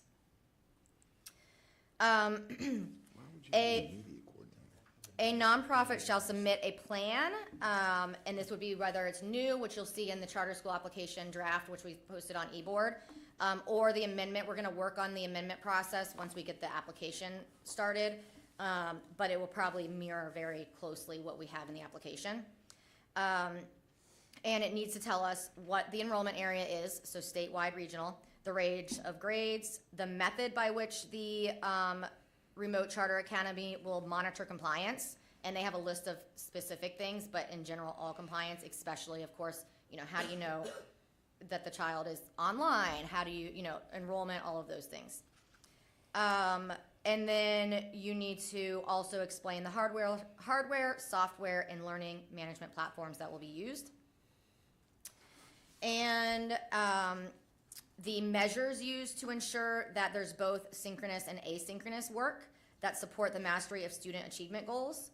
So that's pretty specific, and an applicant will need to explain that.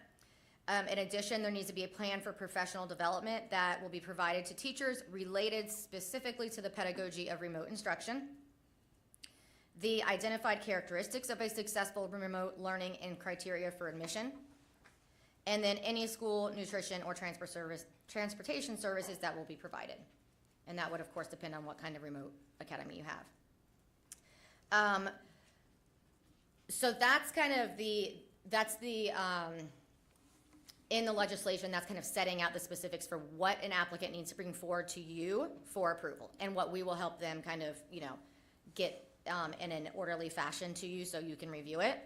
And then what it says is that the review board shall review and approve a charter or charter modification that meets the requirements. So if you decide that an applicant coming forward has met the requirements for a remote charter academy, you shall approve you would approve for a term of 5 years.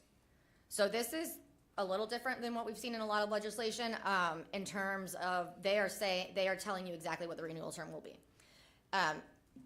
We will need to internally figure out exactly how we are going to do that. If it's going to be if we're going to bring, depending on I don't know how many applications we will get for this in the next, year or so. But we may need to decide to do a separate kind of renewal process for the remote charter academies that will run on this 5-year timeline. And then it says that the review board shall approve a minimum of 2 statewide remote charter academies that meet the qualifications beginning with the 2026 school year. So 2 years from now, that's when the NC Cyber and NC Virtual pilot is scheduled to end. And at that point, they're at basically, the General Assembly is basically saying you need to approve to continue. Whether that will be cyber and virtual, I don't know, but if they come forward for that request, then that's something you would review. All right, and I'm gonna stop for a second and just see if there's any before I get into the operations and renewal process. Actually, I'm just wondering, when you say the blended, I know charter schools that have submitted online plans in case of inclement weather, or Yeah. You have to close the building down because of flu or whatever. That's not. No, this would be a school that wants to have a very specific remote charter academy. So if you wanted to have Chatham Charter Remote Academy as part of your, school operations, then you would come forward with an application for that. Got it. But Thank the you. inclement weather, the just one-off kind of emergency allowances for remote learning, that wouldn't apply to this. Our school's going to still be required to submit plans are to get approval to do just that? I'm not sure. I think this year they had schools resubmit those. They might do that every year. I'm not sure. I think it's a good idea just in this, now that we are kind of used to having remote learning when there's an emergency or a natural disaster or something like that. I think it's good for schools to have them, but it will look very different. Like this is as you can tell, these plans are going to have to be very in-depth and very well thought out. And in addition, the budget will be much different, Actually, just a comment, if I may. First of all, thank you for this, it's very thorough. We're not gonna rewrite legislation. There are some, having been doing this work for 30-some years with online schools, I would look at some of those legislative requirements and I have questions. But we won't get into that. I think one of the things that's gonna be really important is for the charter schools that want to run some type of blended program where that accompanies their, that does provide the face-to-face, as well as a fully online option. It'd be really important that in the application we flesh out how are they gonna handle the situations where you have a student who's in that online environment or even in the blended environment who, whether it's the school determining it's not working for them or the student and the parent determining it's not working for them coming back into the traditional school.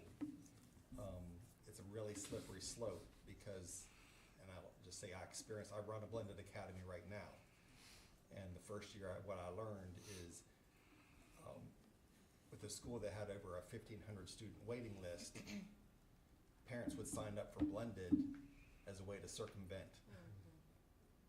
And then they'd accept their seat in the blended, and then they didn't want it anymore. Now, I'm a student, put me into the traditional face-to-face. Well, I don't have room in my class, I'm sorry. Plus, you're not circumventing the other 300 people in front of you on a wait list. So these are just there's some nuances here that we have to sort through. And while it's good in some respects, in all respects, that a school would have the ability to take a student off of the remote environment and put them into the face-to-face, we also have to recognize that for some schools, that's not possible. And parents have to be very well informed from the get-go. If you're choosing this method of teaching and learning for your child, and it's not working out, that doesn't mean you automatically get a seat to come in Monday through Friday from 8 to 3. There's a lot of, we're learning that, in some cases the hard way. So just things that I think we're gonna have to flesh out in terms of what questions we ask these schools during that application process. How would they handle that situation? And how would they communicate that to the parent? That being in the remote environment doesn't guarantee you a seat. Yeah, I definitely think that parent education is going to be very important with this. The cyber and virtual have allowances in statute for what they call an administrative withdrawal, which is essentially that, your child is just not able to keep up with, it's just not a good fit. That hasn't been specified in here, but I think if it's part of, if it's very clear in the enrollment, process, these are the criteria that a child must meet to stay in, remote learning. I think that's where the key will probably be, just making sure it's very transparent with parents. Yeah, because my concern was suppose the parent just says, no, I don't agree with you. Right. No, I want them to stay where they are. That never happens. That's what I was thinking about those. Yeah, so that's kind of why I wanted to bring forward all this information, just because it is so much, and it's gonna be a learning process for us here at OCS and in DPI, and then of course for the board as you guys hear these. And under the operation renewal section of this, they also, they basically say that, the plan that's submitted, the school has to approve, it has to adhere to it. So most likely kind of forward looking, if remote academy wants to change something, just like a brick and mortar, it's probably going to be brought to you like a amendment. Something that's a bit different, and we will have to work with school business to figure out what that looks like, is that the statute states that each approved remote charter academy shall receive a school code. And if a school has a code for both in-person and remote academies, then they shall provide all financial reporting for both on a joint form. So I can't tell you exactly what that's gonna look like, because we're gonna have to work with school business on that. And I don't know, I would think that the best bet for that would be like a school code would only be issued for those full remote academies like we do now, like NC Cyber and NC Virtual have their own school codes. But I'll have to work with school business to see what their thoughts are on that. And then again, it states that a board may apply for renewal of the remote academy for an additional term of 5 years. So basically, these would be 5-year charter terms. It doesn't allow for anything else. And then finally, what the General Assembly loves to do is there's always a report. So starting with this November, there will be a report. It says the state board shall evaluate and report. Most likely that will be OCS. The success of the remote charter academies, and it should be measured by school performance scores, grades, retention, attendance, high school completion, and dropout rates. So very similar to the presentations I used to bring forward on Virtual Academy and Cyber Academy. Those no longer are required, but now we'll be bringing forward this for any of the other remote academies, and for Virtual and Cyber probably. It just kind of is going to be rolled into this, and that would be kind of an opportunity to present areas that you guys maybe are finding, we need some more clarity in the legislation regarding this, or, we're concerned about these, because it does specifically state that they would like any recommended statutory changes. And then finally, just the implications of the virtual school, those continue to run until the end of 2025-26 school year, and then they will be eligible to come forward and ask for a renewal term for 5 years. Our next steps, we worked with Digital Teaching and Learning here. They were very helpful to us because they already had an application for all of the LEA schools like the traditional schools that run charter academies, and they based their application completely off the statute as well, which is very similar to, like, the traditional LEA one is very similar to the charter one. And so they were very kind in allowing us to kind of, see their work and what they had done and utilize that, some of that information. So that is now incorporated into the charter application. It's on eBoard, and it's specifically Section 8, I believe. I put it in the PDF name. But if you get a chance to review that in the next couple days, if there's anything that you notice and you're like, well, maybe we want to rethink that, or you have a question about it, let us know, because we do need to get that to the application developer. And we will continue, we'll work with school business to figure out the whole school code implication thing. I don't really have enough knowledge right now about how that will roll out. Another thing that OCS, and then of course the board will want to consider down the road, is how do we monitor these schools? Some things are easy, right? Performance framework, we continue to do that. We do that with virtual and with cyber. When we get, other things are difficult, right? It's much more difficult to monitor a fully remote academy in terms of like instruction and things like that. So we're just gonna have to work to improve as this rolls out. And then we'll be considering the 5-year implications, what that's gonna look like, and what the amendment process will look like for remote academies. But you have all the materials you should need for a review on eBoard, and then if you have any suggestions or concerns and questions, just reach out and we'll work, we're just gonna be working on it. I may be opening a can of worms by asking this question, but when I look at the evaluation side of this, I also think of, should there be any sort of criteria for a school that is currently existing that wants to either do a hybrid or wants to do a full-out academy, that there's got to be some performance rating there to determine whether or not you're even eligible to do that? I mean, I worry about. I mean, I think that could be part of your approval process for sure, right? I may throw that out for everybody to consider. trying to balance what's already going on in your own existing school, and then you're gonna apply to do something. I mean, it may not happen, but I have concerns about that. Maybe not unlike how we require, like the school that was here today, if they wanna add a grade level, but they're not, but they're continually performing. How are you gonna do Some this? sort of guidelines around that, is that?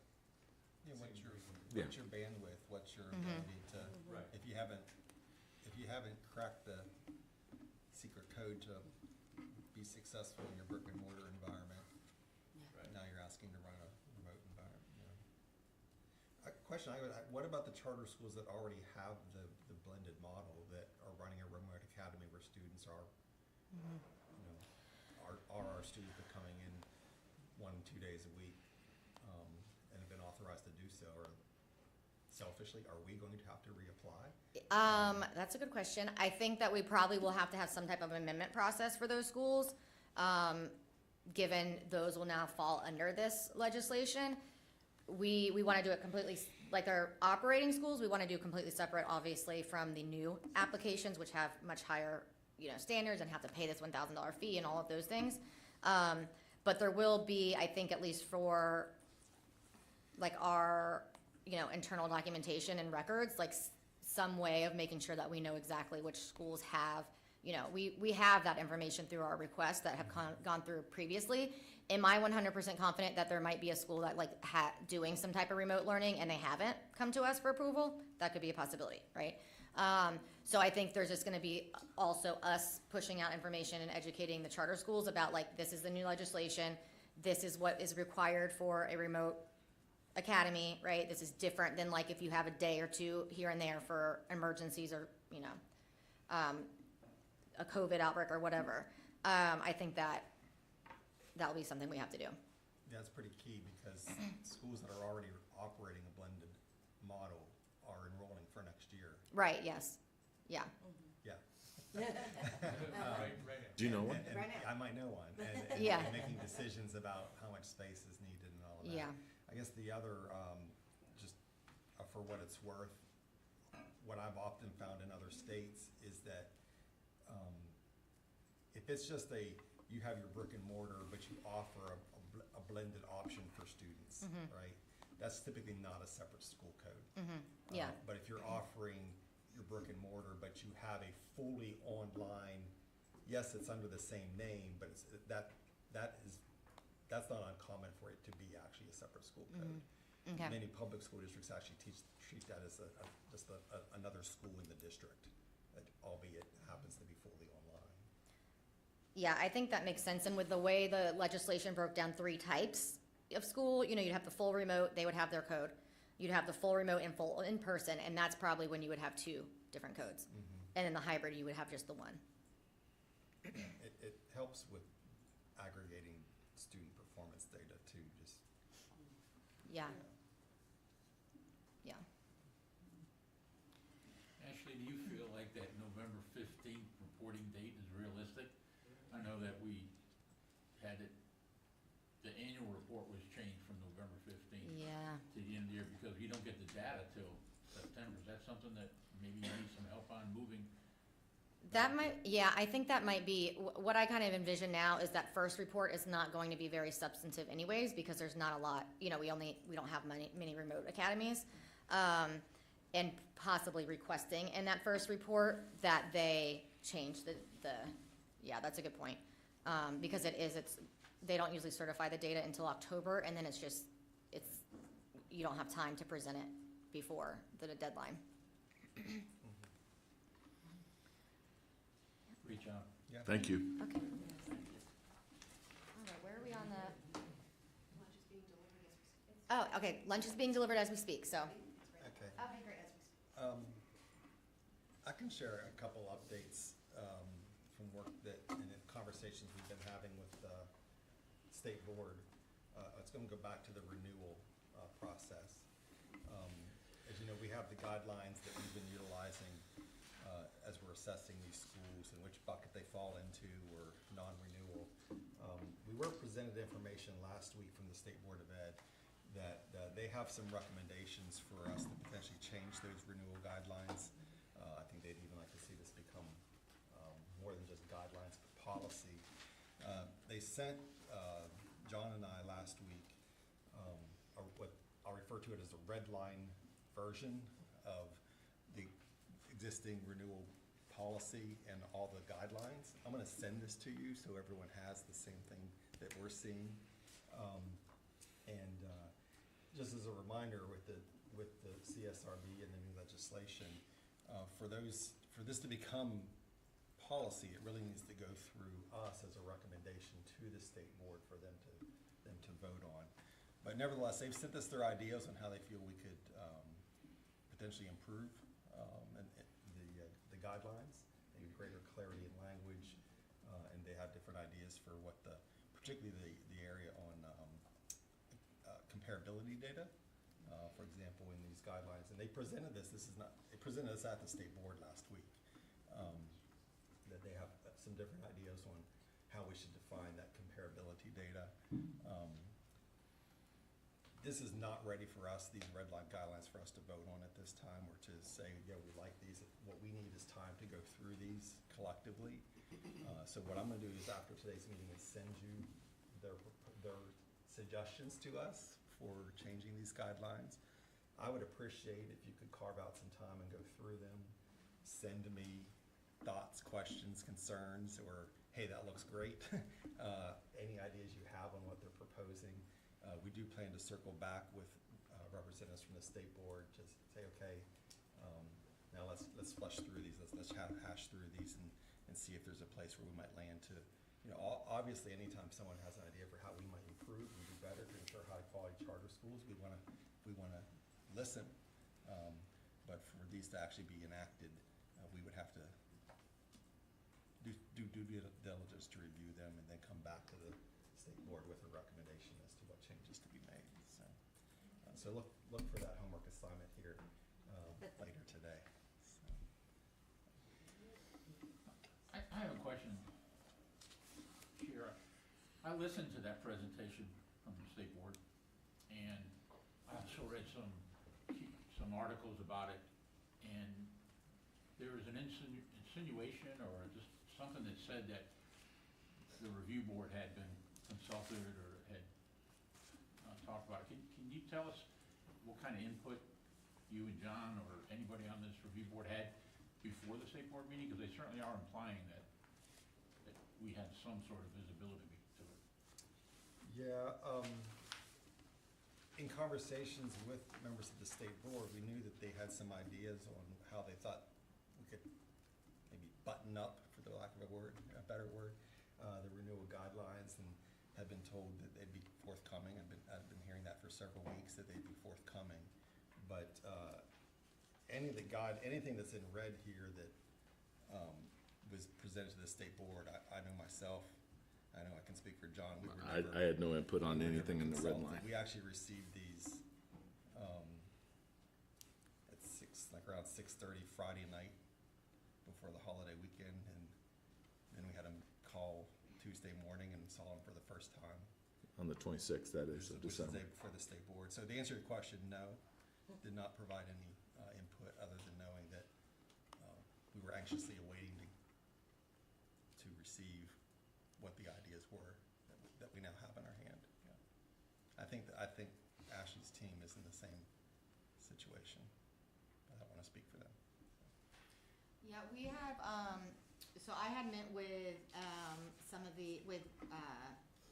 state board legal and had walked through the policy and gave feedback in terms of what we do and we don't do and what is applicable or not applicable, because the policy's language is very outdated, and provided the updated guidelines that you all have approved over the last couple of months.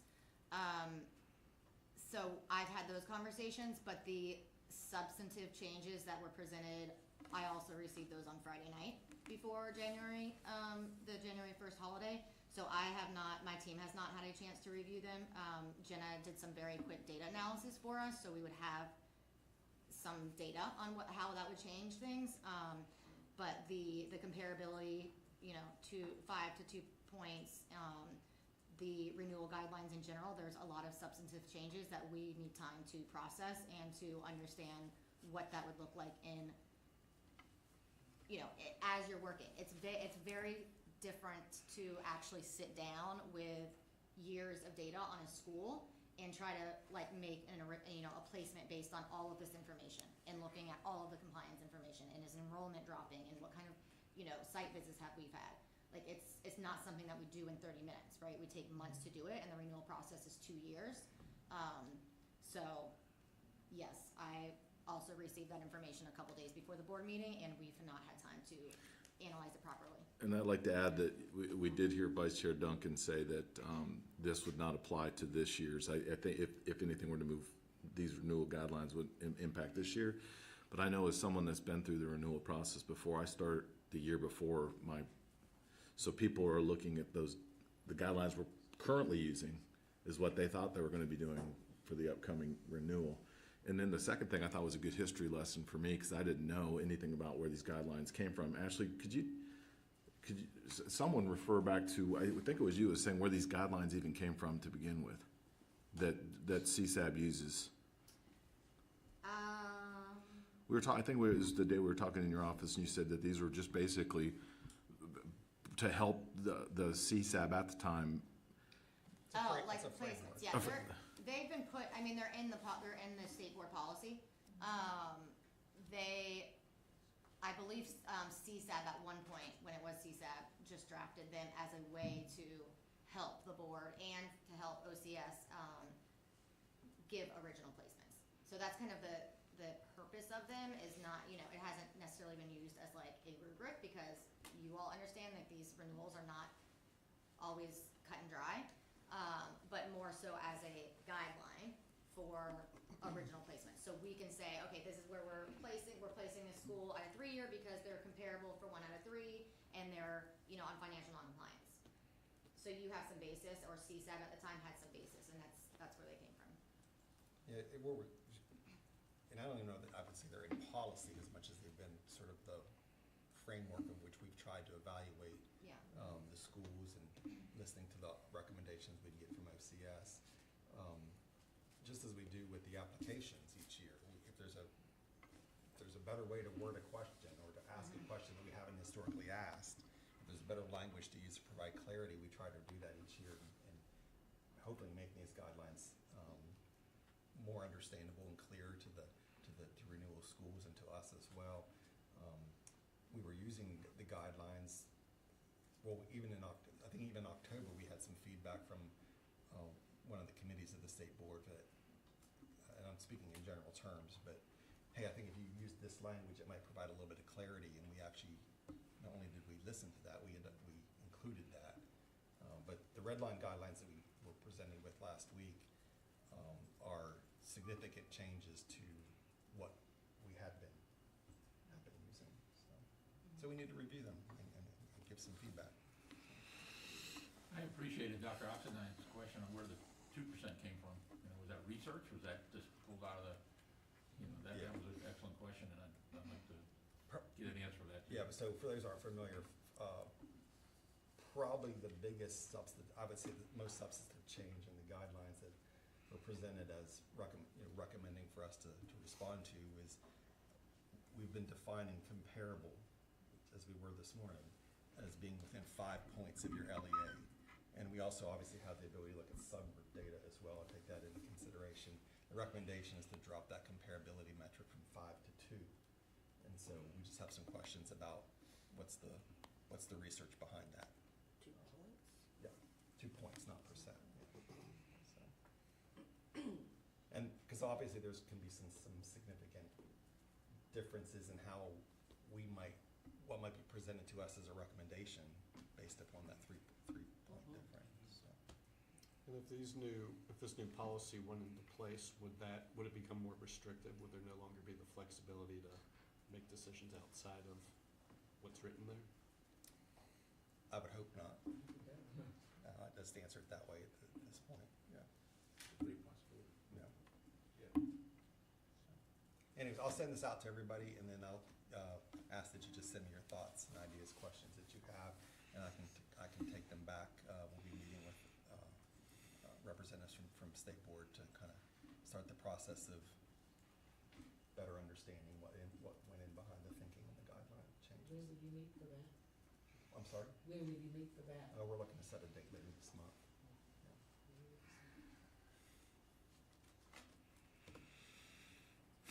Lunch ready? On that note. All right, so what time, we're supposed to reconvene at 12:30? Yes. Okay. And, we've got just the two, we have two applicants before us. These are both their second interviews. Yep. All right, we'll come back at 12:30. Thank you.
Thank you.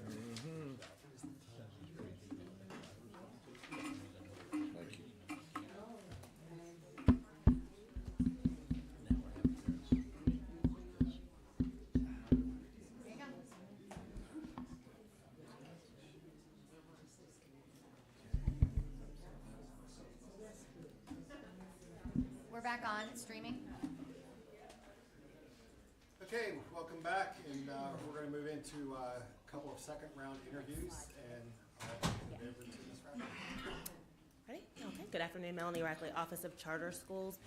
Today marks the end of our 2023 charter application cycle. We have our two final applicants that we will hear from today. Just a quick update. We've to date approved 6 charter applications. 3 of those are in Gaston County. I'm sorry, 3 are in Guilford County, 1 in Gaston, 1 in Forsyth, and then 1 in Orange County. The 2 applicants that we will hear from today, one represents Vance, and the other Hoke County. So that's our approval and our county distribution there. If you can advance just, I think, 2 more slides or 3. And so the second round interviews are designed to be abbreviated in nature, but before we go to that, I do want to mention that our 2024 application cycle will launch at the end of this month, January 26th, closing out at the end of April. And then the CSERB interviews are slated for September through January of 2025. And this is for any applicants that wish to open under the accelerated timeline in the 25-26 school year, or standard applicants in the 26-27 school year. Our first applicant today is Sledge Institute. And so we have their snapshot here with all of their enrollment figures and their school and nutrition plans. There were 9 follow-up questions that was asked of Sledge Institute. They have provided written response to all of those application questions. Specific to their budget assumptions, there were questions about their operations and some of their health insurance questions. This board did provide us with their budget well in advance, and so they're prepared to discuss that today. The primary contact at this point has been Ms. Chandra Mathias, I say it. And then our board is Dr. Macon, right? And so at this time, we do want to allow the board to make their introduction statement. You have 5 minutes to address the board. Good afternoon and Happy New Year. Again, I'm Dr. Chandra Sledge Mathias, founder and CEO of Sledge Institute. I'm joined this afternoon by our board president, Dr. Waikia Macon, our board secretary, Chalise Henderson, board members Hassan Kingsbury, Mike Williams, Catherine McCoy, and Michael Markowski. And then online joining us, we have Ricky Uden and Ashley Dundas. We are grateful for the opportunity to present to you again. As we shared during our first round interview, there is a need for additional educational approaches in Vance County and surrounding counties in the Carter region. This need is evidenced by persistent low performance on student outcome metrics in the district schools, low attendance, low graduation rates, and college persistence. Additionally, industry professionals in our region regularly lament about the lack of readiness in recent graduates entering the workforce. Sledge Institute's educational model is built on 6 key elements that seek to address these challenges. Those elements are project-based learning, place-based education, global education, competency-based education, post-secondary readiness, and all-inclusive wellness. We are confident in our ability to implement this school model in Vance County, and since our October interview, we have continued the work to ensure that we have the necessary people and resources to bring our vision to life. Some of the work we've done since our October meeting includes submitting a budget which will allow us to operate and provide support for implementation of our 6 key elements, including professional development for staff and programming aligned to our 6 key elements. We now have a full board with the addition of our final members who have expertise in exceptional children's, human capital / human resources, development, fundraising and marketing, and school finance and operations, data analysis, and strategic planning. We've started aggressively fundraising and seeking school startup grants as well as operational grants. We have a temporary lease agreement with a turnkey school site pending approval, and we've collected more signatures from families committed to enrolling their children, including 191 signatures from adults in the region committed to enrolling their children in Sledge Institute. From those adults, that represents 332 students. And as far as the counties are included, that would be 119 families from Vance County, 47 from Warren, 7 from Franklin, 16 from Granville, and 2 from other counties. So we look forward to your feedback and questions, and thank you again for this opportunity. Well, I appreciate your opening comments, and everybody there's a board member? Yes.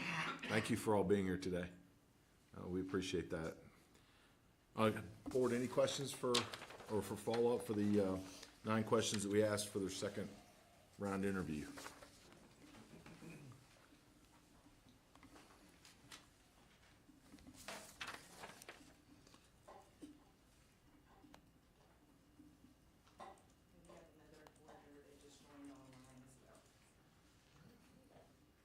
Could you run through those numbers one more time, your student numbers one more time for me?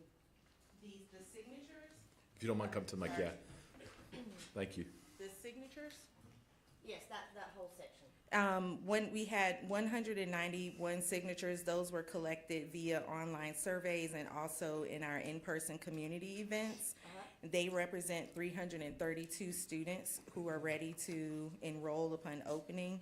And as far as the counties that they represent, 119 were from Vance County, 47 from Warren, 7 from Franklin, 16 from Granville, and then 2 from other counties outside of the Carter region. And so your goal for opening, as far as numbers of students? 125. Thank you. Were you, You might as well go ahead and stay up with the mic. It's my exercise for today. So, if I recall correctly, that when you were before us the first time, the budget had a lot of holes in it. Yes. And my holes wasn't completed. So you've submitted a new budget, but the new budget shows, is based upon, like, for example, year 1 is based upon 125 students from 3 different districts. So I'm just curious, were you surprised that you're getting interest from more than just Vance, Warren, and Granville, or you sort of?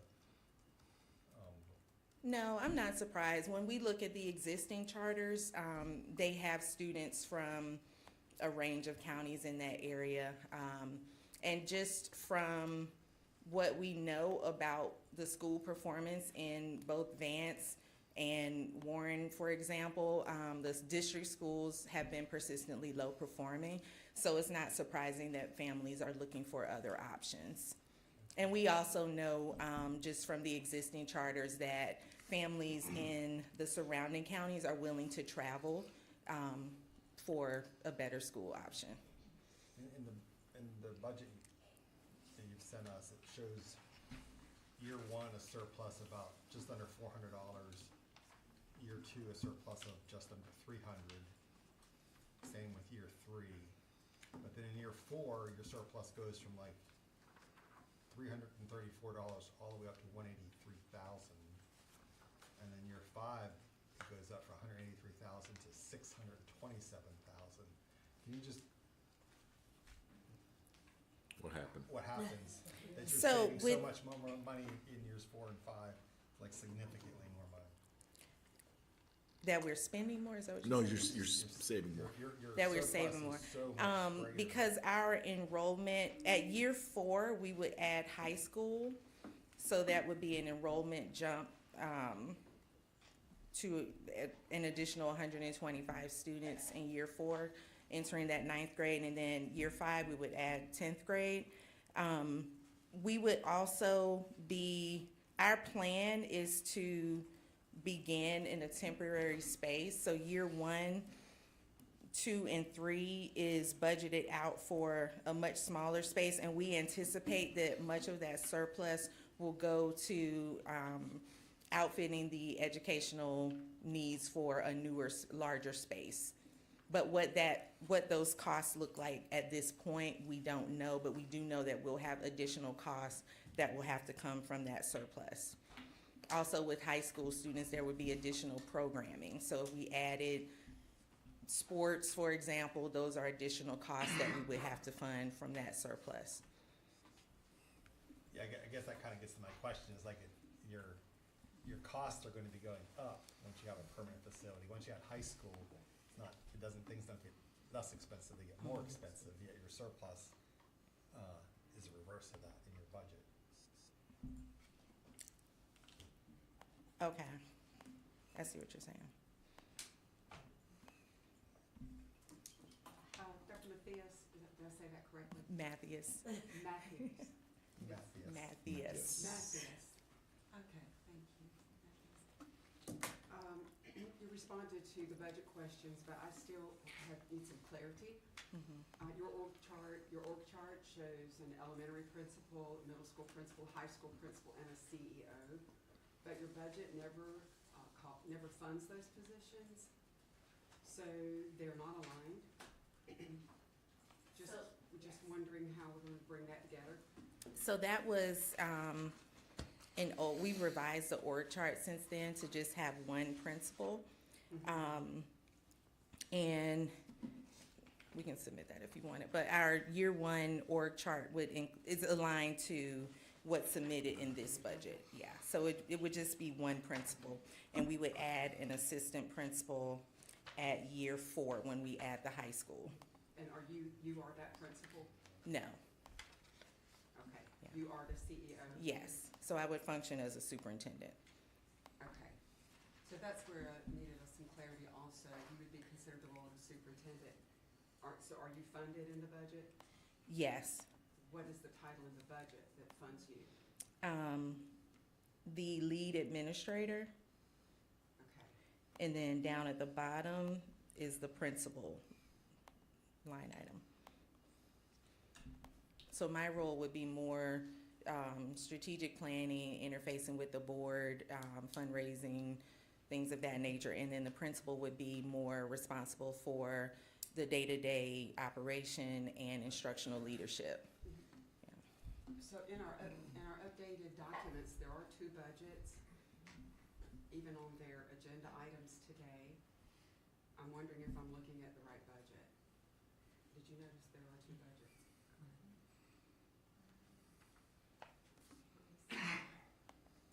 If you look at our agenda and It there might are, be the older one and the new one. so I'm just curious as to which one I should be looking at, make sure it's correct. Yeah, the older one is the one that's an Excel spreadsheet. The newer one is a PDF. It was a PDF, yeah. The And that, PDF, okay, let me pull that up. and I think it's the first one on there. I have looked at both. So on this PDF, on this budget, you have 125 students with a lead administrator that's at 80,000 and a principal at 63. They both gradually grow to 120,000, 75,000. I'm just wondering, it seems a little staff heavy for 125 students in year 1. In year 3, there'll be 275 students, and you have a 110,000 CEO, a 68,000 finance person, a $69,000 principal, and a $52,000 director of development, which I would have thought might be the CEO's role. But anyway, that's all for 275 students, and it just seems very top-heavy.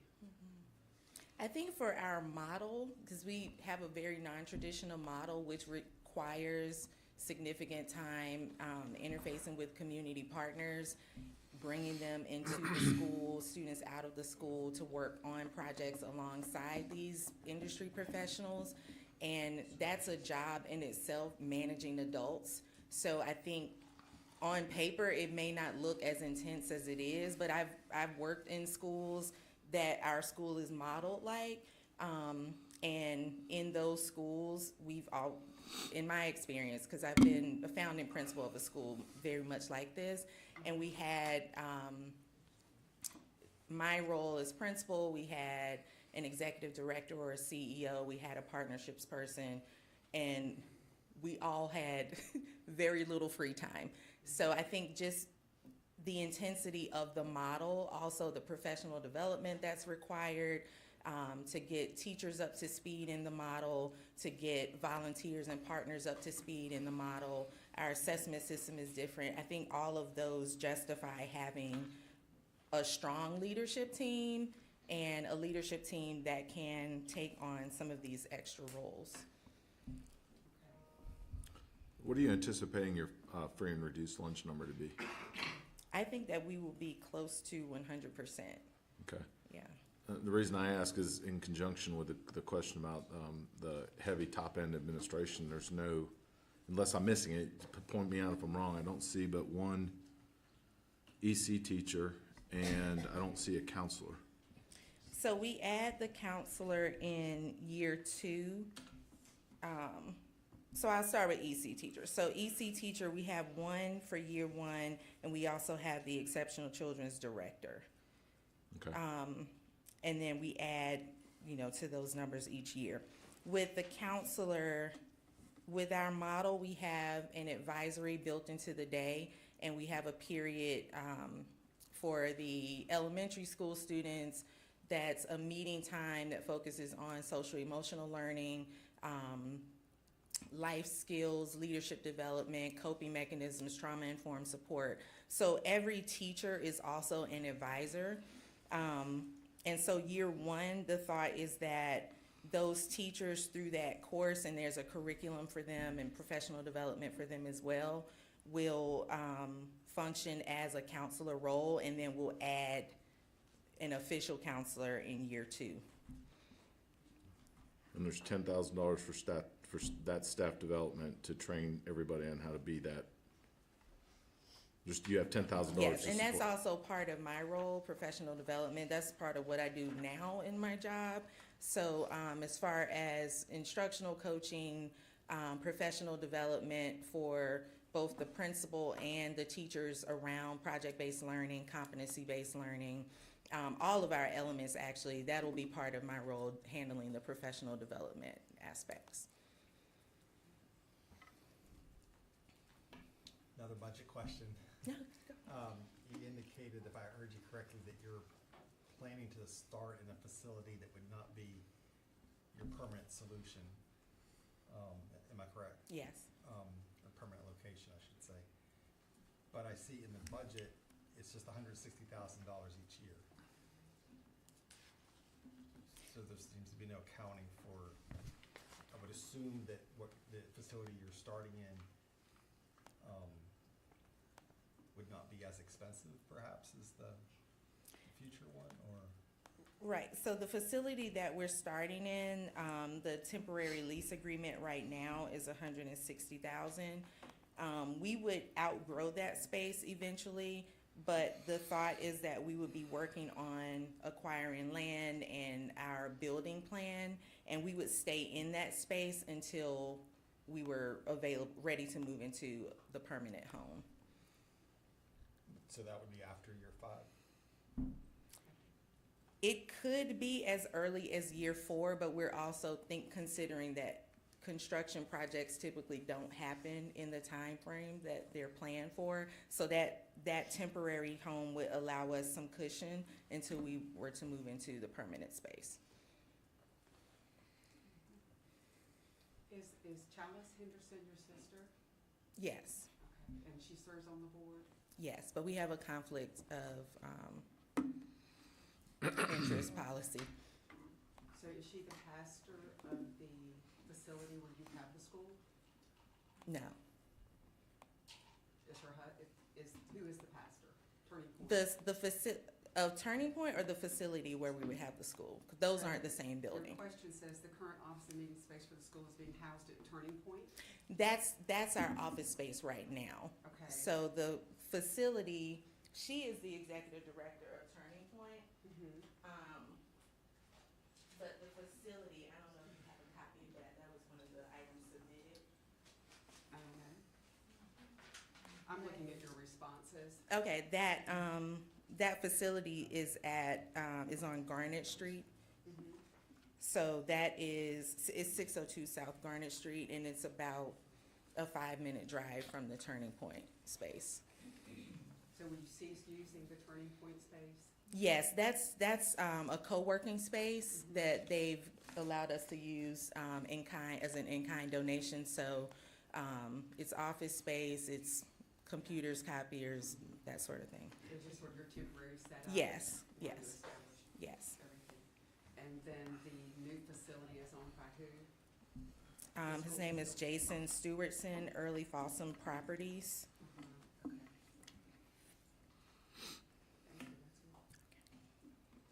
Did you have a chance to, when you were putting together, so when you were before us before, the budget we had, particularly the operational page, there wasn't much in there, right? That was one of the questions that we had, was to flesh that out. But when I'm looking at some of these numbers, did you talk with other charter schools? How did you come up with some of these figures? And Some of the. as an example, like $1,000 a year for legal counsel. I'm sorry, I didn't hear. $1,000 a year for legal counsel. It's a 5-minute call. That's like 2 phone calls. 30 minutes,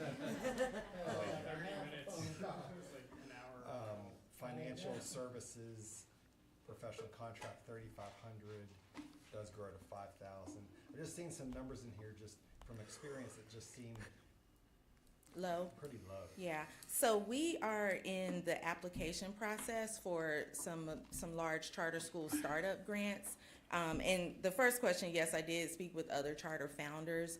Our thought is that as those grant fundings come in, some of them are operational, and then some are seed funding for charter schools, single-site charter schools, and those are non-restricted funds. So the thought is that as we acquire those grants, we would use those to supplement these numbers. So for example, office supplies at $1,000, we would pull that from grant funding or from some of the donations that are coming in.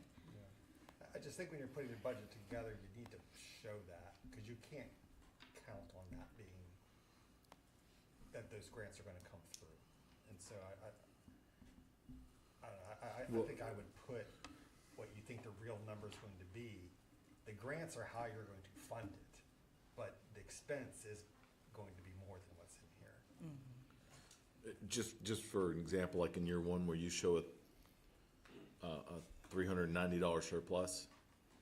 So let's say, for instance, you don't get the grant, you have to put more money in all those other lines. It's got to come from somewhere. So it's either going to be staff or money that you've allocated for something else that you're going to have to redistribute. So to be as accurate with the budget as you can with real money as opposed to the money that you think you might get, because then I'd rather plan for the worst case scenario and get good news than the other way around. Yeah.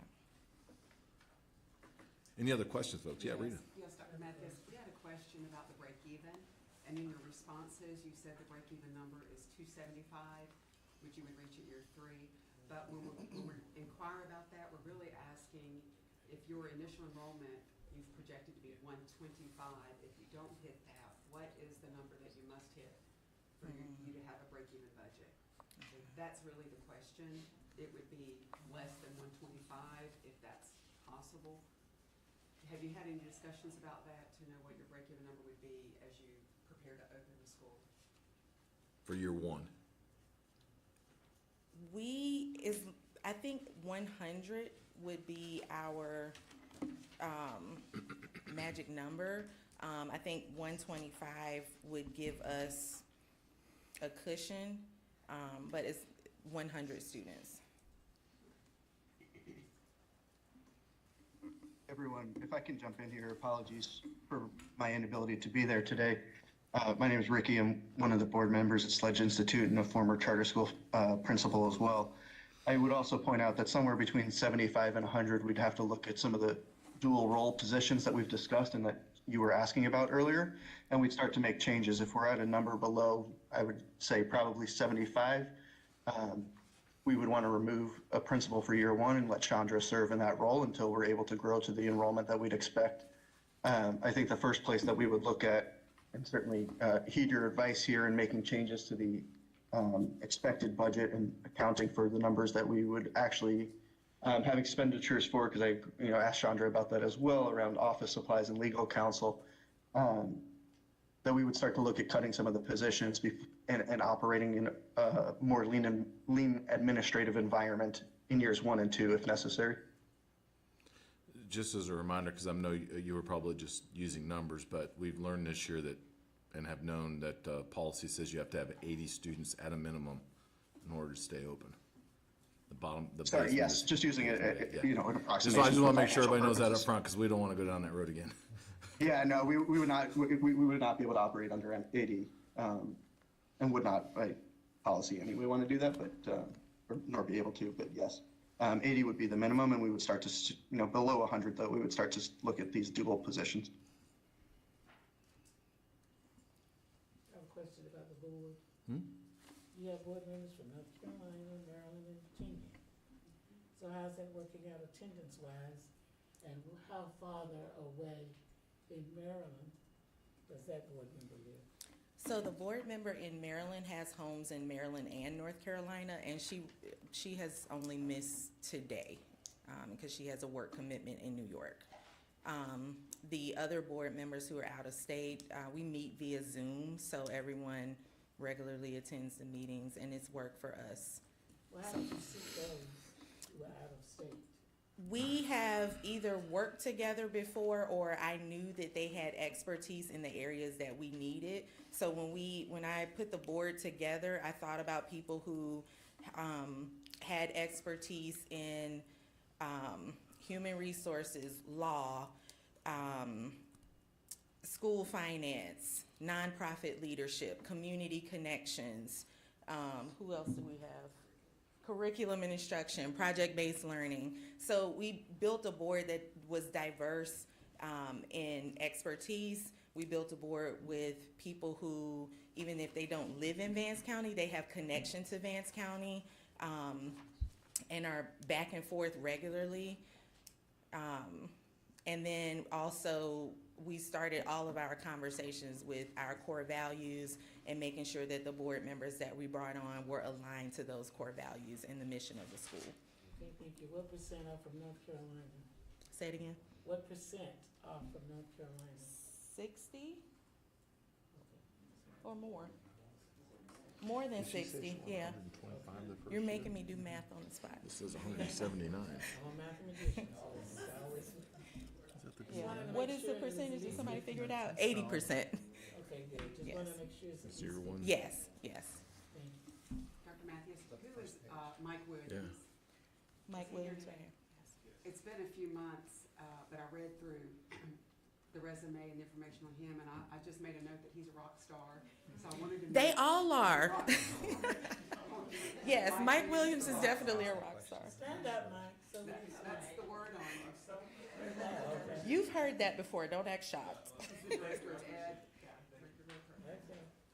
Yeah, it's a very dynamic board, and I also, I've been in education 24 years now, in school leadership, longer than I don't know, 15 years maybe, and mostly charter school leadership. So I know me very well, and I know my skill set. So in building the board, I also wanted to bring on people who had strengths in area where I need support. So our last board member to join us is actually Ricky Uden, who was voted on in December. And he is a school finance guru. And as you all know, that is an area where I needed support. So I'm grateful that he is joining us, or has joined us, because he's been a tremendous help. And I think that we will be stronger in that area moving forward. Any other questions from the board? Your, according to this, your EDS population looks like it's projected to be 82%. I think you asked, Dr. Eldridge asked you what your free and reduced lunch was going to be. You said probably 100%. But you don't have a transportation plan? So that's something that we talked about in our October meeting, and we've been working and problem solving around that since then. Chalice, you want to share updates?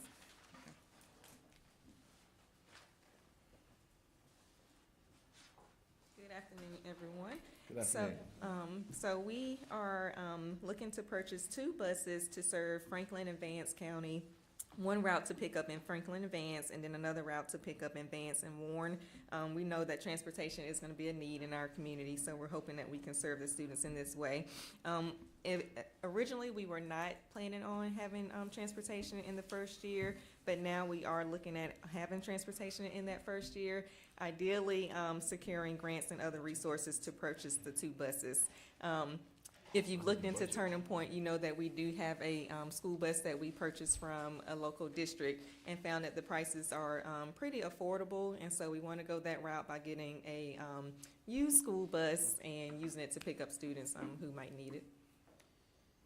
So I'm sorry to keep going back to the budget, but the budget doesn't support what you just shared. It shows no transportation dollars until year 4. Yeah, and it's a more recent development. We have continued to have conversations about the need for transportation, and as she stated, we'll continue to get grants and other resources to support transportation if we can.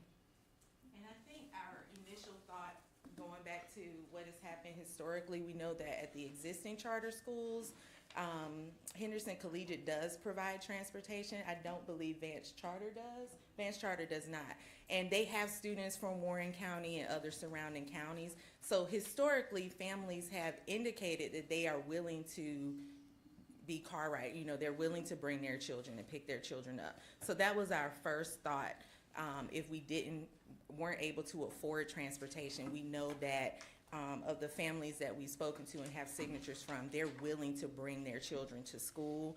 But after our October meeting, we knew that was an area that we needed to revisit. So we do want to pursue buses for the first year. And you mentioned you were going to purchase some vans. We can't. What is- You told us that in October. Okay, I just wanted to Yeah. remind you. Yes, I didn't forget. All right, we've extended our time, so we'll give you an opportunity for closing remarks, and then we'll have deliberation. Mike Williams to come up and sign Kingsbury's, and I will stay off the microphone.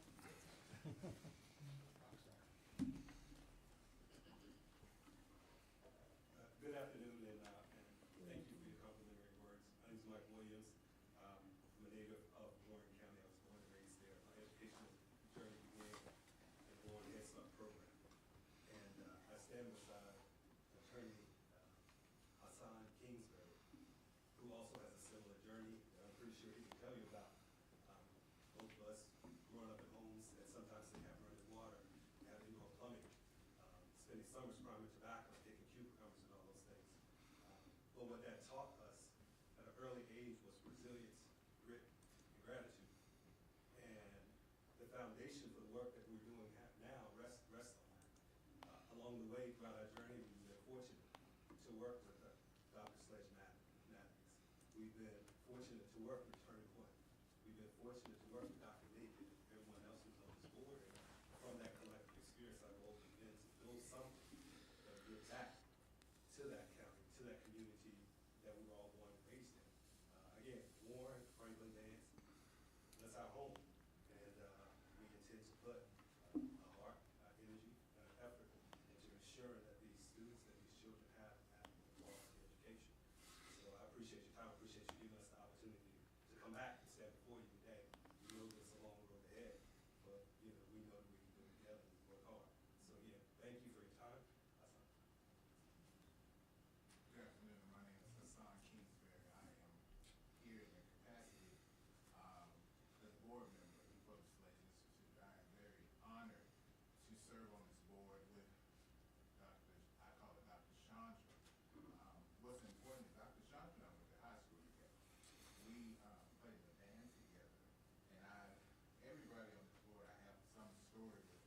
But why I said yes to being on this board is because I grew up as a product of Vance County Schools, and what saved my life educationally was my mother deciding to leave Vance County many years ago and move to Warren County. And so in that area, educational opportunities for socioeconomically disadvantaged students can be a daunting task, particularly where we are now in history when we have to, as educators, be the parents as well. I speak also as a former educator. I was a teacher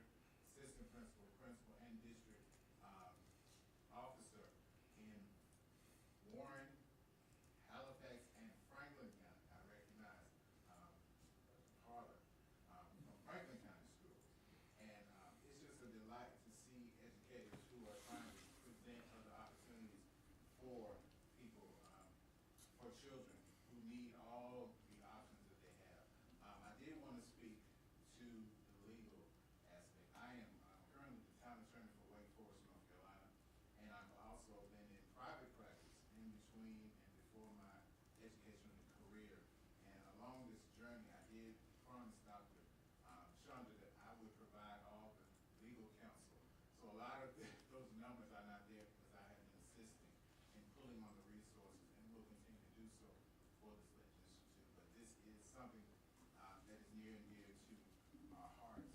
We believe, where are we from? Not just Vance County, Warren, Franklin, and Vance County, the region needs the Sledge Institute.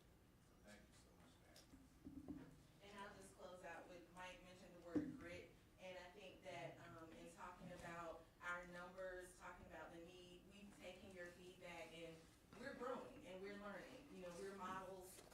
Like I said last time we were here, we are the students that we're seeking to serve. And so all of the feedback that you've given us in the Office of Charter Schools, we're deeply appreciative. But we also have grit, and I think I called us scrappy last time I was here.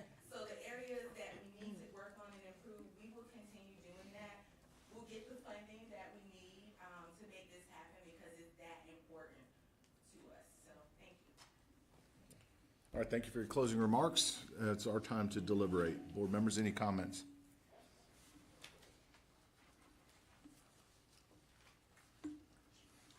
I think, you know, very impressive board, seasoned school leader. You know, feel very confident there. I think that I have more questions, more real kind of in the weeds stuff on the ed plan that is, but it's probably too deep to really project out how it's gonna play out. I just think the challenge of what they're saying the school is gonna be like, and then like the implementation of the curriculums that they selected, and how you actually, when you do a full implementation of Wit and Wisdom and Eureka and the science program that they're gonna have, it ends up just consuming the scope of the day, and then all this other stuff, project-based learning, place-based education. I mean, it's just hard, like, squeezes out all the time for that. I think we all, if you're trying to implement a curriculum with fidelity, I don't know, I just think they are, these are very high aspirations for the educational plan, which is cool, and it's innovative, and I appreciate how they basically said, this is not the model that Henderson Collegiate runs, we're offering a totally different. I would just like to make sure that that lives. Henderson Collegiate uses Kip Wheatley in elementary school, that's kind of a somewhat kind of built on the same approach as Wit and Wisdom, so it's like, how do you really provide something different? 'Cause those are not reasons not to vote for it, it's just, I don't know how those type of questions get answered, so. Thank you. I'm Others? so torn just from what I see and what I hear and the board and great passion for what you're doing. But just a little disappointed again as we get the second round into budget questions and they're still a little not super clear. I don't feel like there is a solid grasp of the budget. I do appreciate that you said that you've got somebody coming on and that's something as a school leader that you have got to sink your teeth into, and it has got to be a priority. You have to know those numbers. So that's just a concern of mine as we look at this. But again, clearly the commitment of the board and of the leadership is there.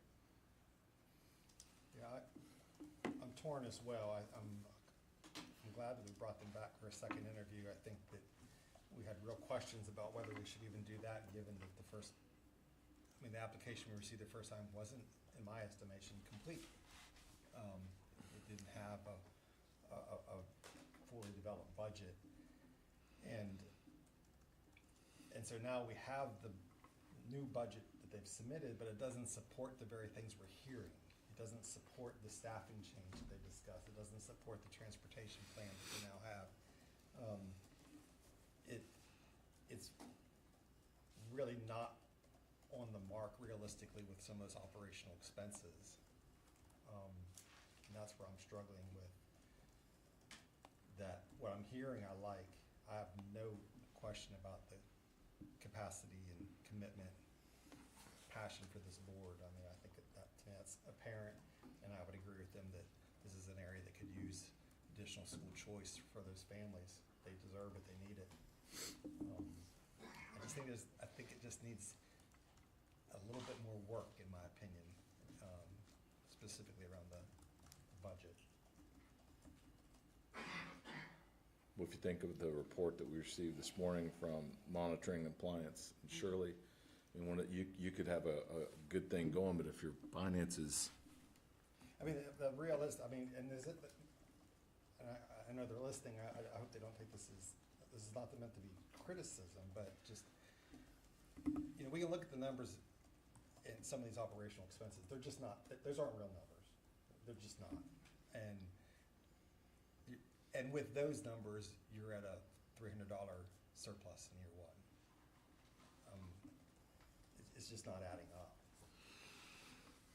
Backing into the concern of, I appreciate them saying, you know, we'll make it happen, but when you're there and you have kids in your building, I love the passion of we'll make it happen, but I would love to see that, you know, reflected in the budget, knowing that it's real numbers and that we're not gonna get to a point, like you said, where we were earlier, where we have a school that's running with children sitting in it and serious budget issues.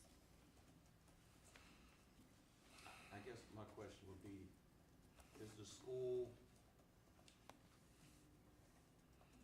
hoping upon grants to fund it? And what would be the chances they don't get the grants they're looking for? What would disqualify a school from getting said grants that they're looking to get? that was my point when I said if you got a $300 surplus right now, and one of those grants doesn't come through that you were counting on, then you're probably looking at a deficit, not a surplus. You know, and I imagine it's outlined as whether it's there's very few guaranteed grants. So their responses did refer to some monetary donations and 100% of the board members committing to financially supporting the school on an annual basis. I think Ricky online was sort of addressing that when he said maybe we have dual roles.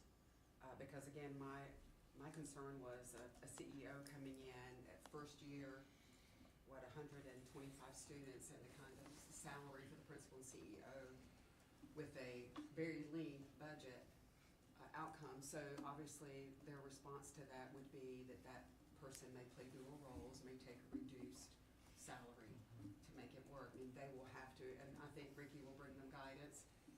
It is Ricky, right? Are you on? Yes, it's Ricky. Yeah. That he would provide the guidance needed to make those adjustments to make the budget work. And then the other concern of being 125 students, if you take 20% from that of possibly not coming, because that's, you know, we always kind of just factor like what percent if you say it's if it's 200, expect 20% probably are not going to come. That's why I always look for more than what you're expecting to get. That's why I asked those numbers earlier, that Yeah. the signatures represented 332 students. That's kind of where I was getting with that. So you have a facility though, ready to go, that you're ready to lease? Yes. It's educationally, occupancies. Yes, it was a former education center. So she was right. Is there, I'm sorry, may I ask them a question? Yes, sir. I mean, is that contingent upon you getting the charter right now to open in 2025? Yes. You have, how many square feet? 38,000, 32,000. One story or two?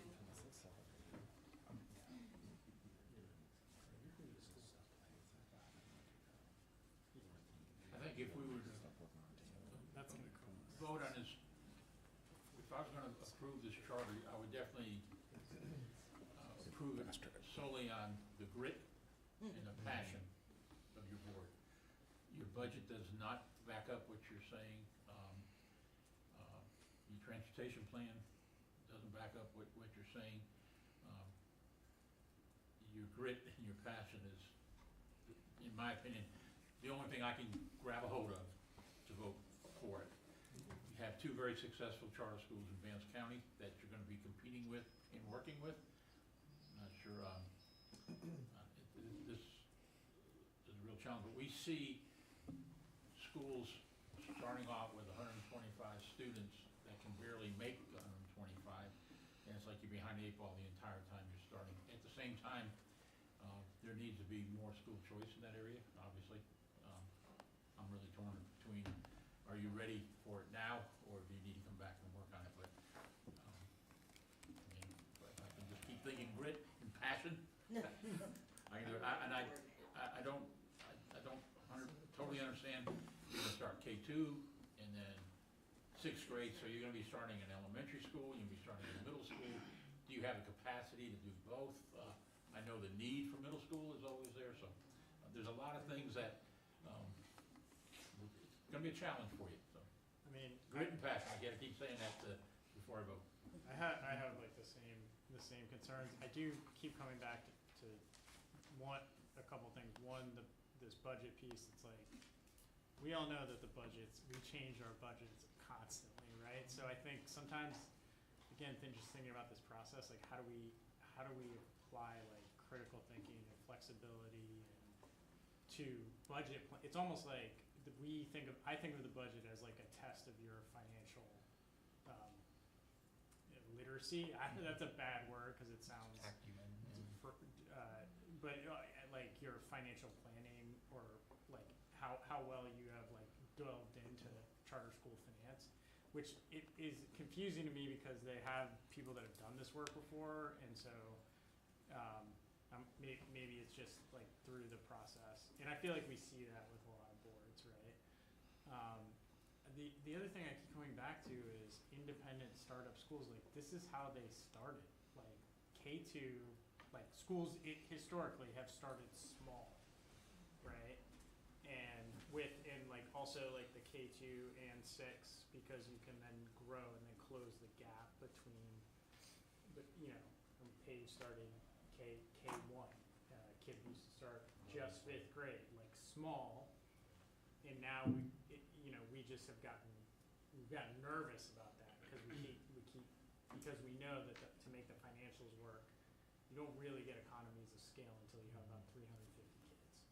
So it's like, I keep coming back to this, like, I want to support smaller, independent charter schools in more rural areas because I feel like that's where the need is. But then I feel like the financials get hard to reconcile with that. So I'm with you, Dave. It's like, how much grit do you I did appreciate the comment about, we're willing to cut staff, because like, again, I don't feel like we hear people saying that. It's like, yeah, guess what you do if you underperform on your enrollment? You start cutting staff. I guess I'll throw this out, I don't know if anyone else is thinking the same thing. Like they say they have a facility, the board, you're terrific, you're passionate, it's no questions there. It's having a budget that supports what you say you're going to do, and there's holes in this right now. Again, I almost feel like I'd encourage them to reapply as accelerated next year. It's still open on 2025, but.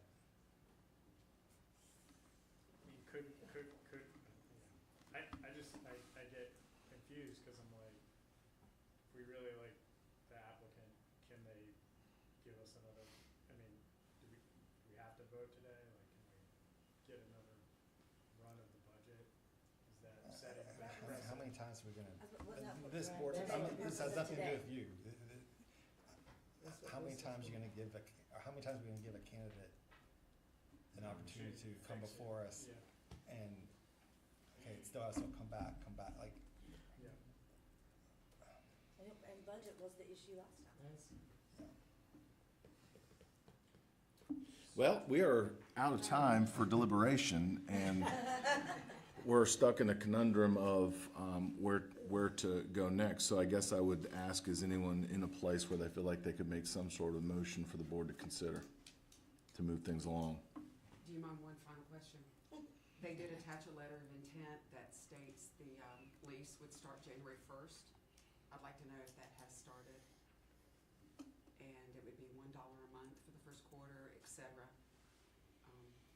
That would really indicate a secure facility and a true commitment, which is also something that doesn't develop sometimes. That is pending approval. So what's January? January of this year? Right now. Okay.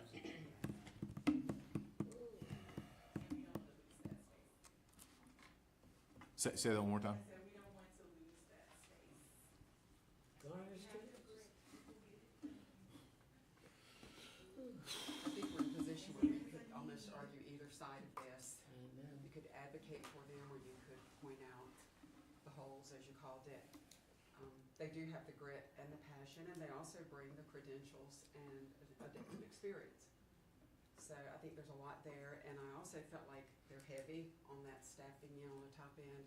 But if you're going to be implementing a middle school the first year, year one, and then that both ends are growing at the same time simultaneously, and apparently you'll have someone who's designated as fundraising and partnering, those kinds of things. Then you ask about the capacity. I think that would enlarge their capacity and make it most possible to see success. I think we could, go ahead, someone else have. They need like they have a lot of educators on board, but they need to have a finance person. Yeah, Say, go find that person, get that person next. So I thought that's what she said Ricky is. That's the person Oh, that's okay. joining The one on He's an board. educator. Yeah. He's a charter school business person. educator, yeah. Sometimes those, He does finance. but I know, but sometimes getting those like people that have no clue about charter school finance, but they come in as a business person, those are the toughest people on my board. They're just like, this doesn't make sense, you're not gonna do this. Cause they don't care about anything but the numbers. I think I'm gonna support it, cause I feel like they're gonna have an opportunity in RTO if they, with the right board members to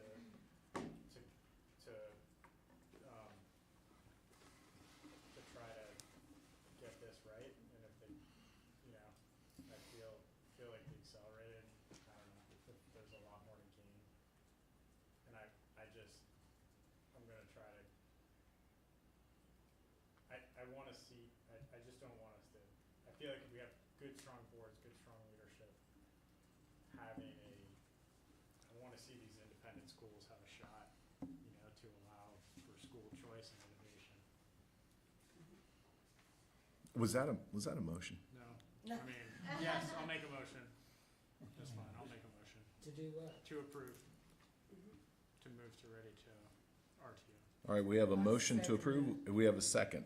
I'm seconding. Any- In faith, Any discussion? in faith. It's a motion with some reservations, but I'm gonna make the Yeah, motion.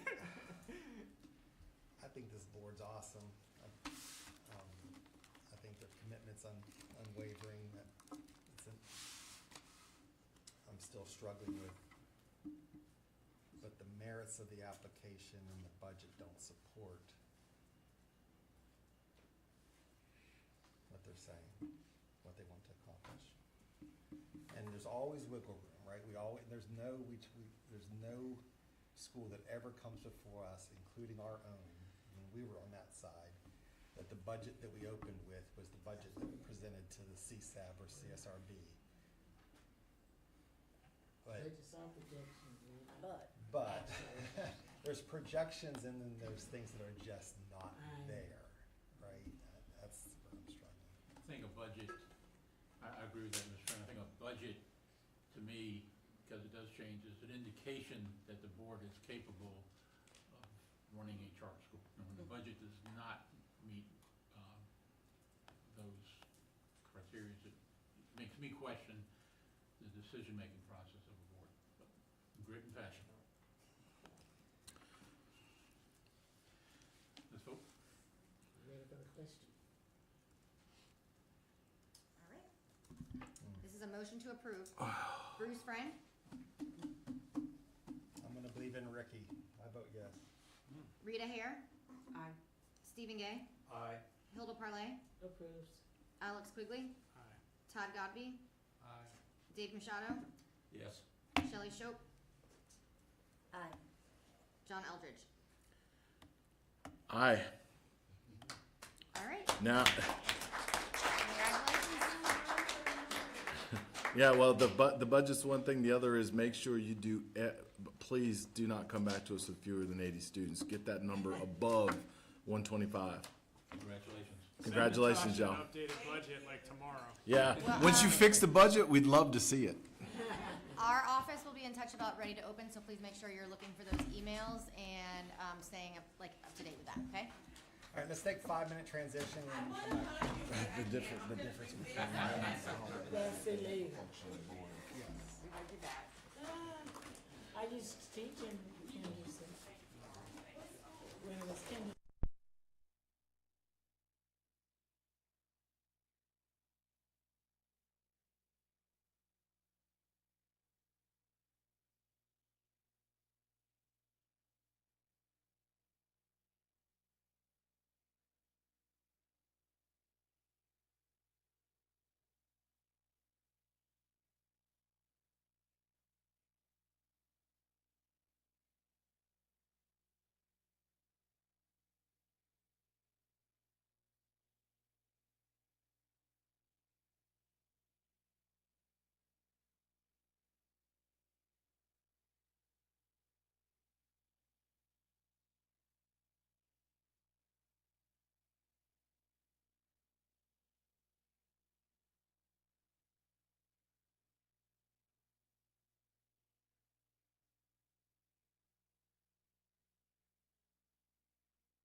final applicant today, Hype Leadership Academy out of Hoke County, is here as our members of their board and the management organization.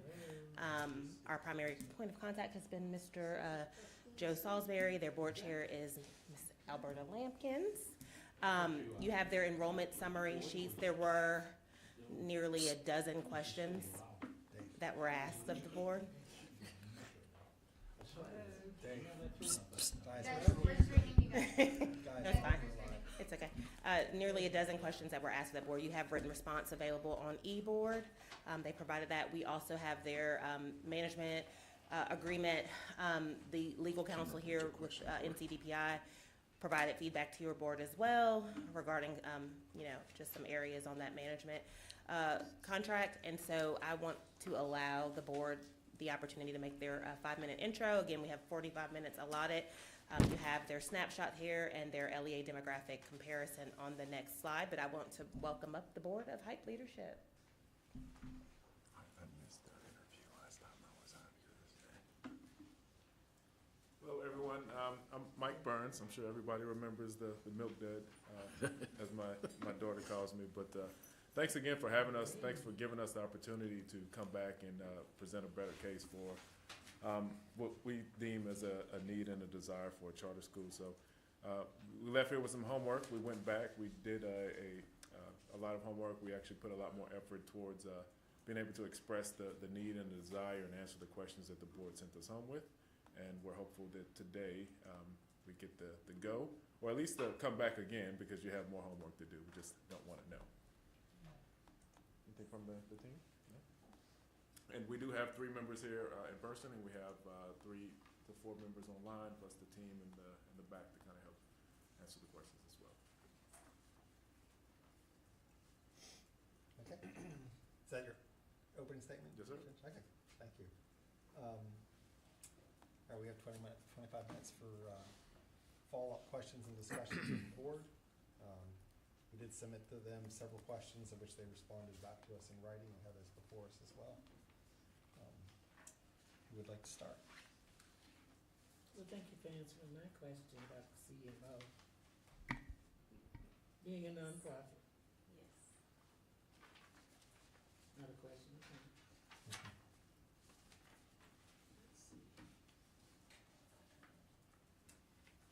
Well, when we met earlier, there was not a facility in the picture at the time. Can you talk to us about the facility?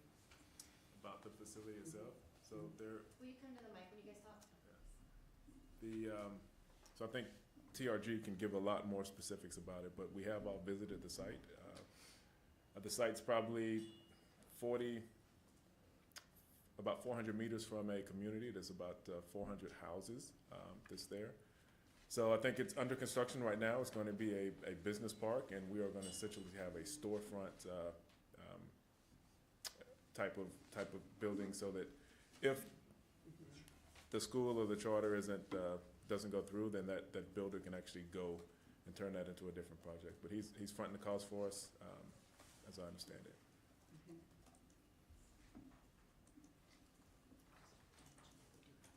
So have you defined the specs that you would need for the building, or is he currently just doing something more generic? No, I think we have given him specs for the building. I have to defer that to the team on that one, though. But there is a picture of kind of the site in the flyer. If you guys don't have it, I can pass it along to you. If I can add, Jason Poole, I'm on the board. We do have a letter of intent on the property, and we've defined how many classrooms we would need, the size of those classrooms, the total square footage of the facility. So it will be custom built for us, but the construction will not start until a charter is approved. But we feel like there's plenty of time. We've already worked with permitting and everything. We feel like there's plenty of time to have it completed in time. And we do have a backup plan. If for some reason it was not done in time, there's a backup plan with another community center, I believe like a church community center. How far away is the center for the backup plan? What are you looking at now? quarter-mile away. Oh, so it's It's moved out. literally right down the road on the right.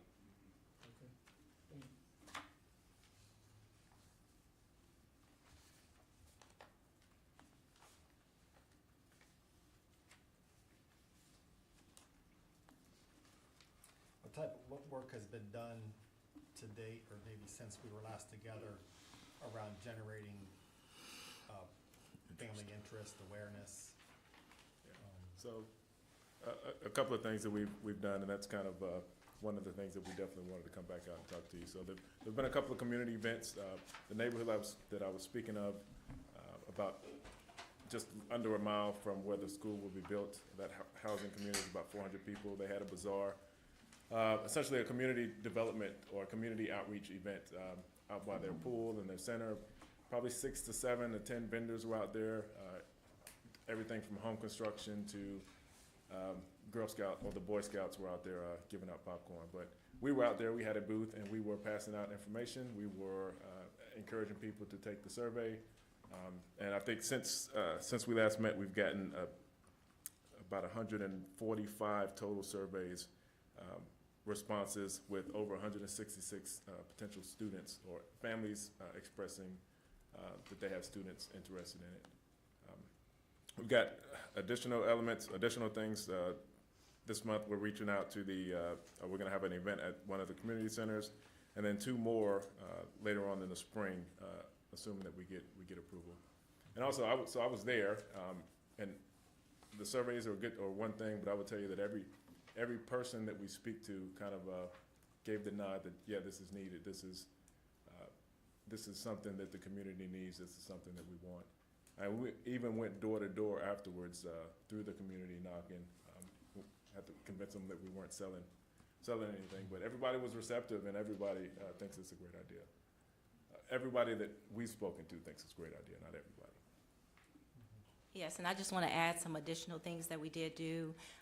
For one of our communities, Turnberry, we did a Zoom meeting, and we put the information on the website, as well as invited the community to join us in a Zoom.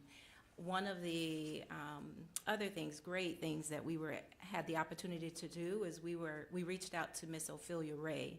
So she's the founder of Maggie's Outreach Community Development Center.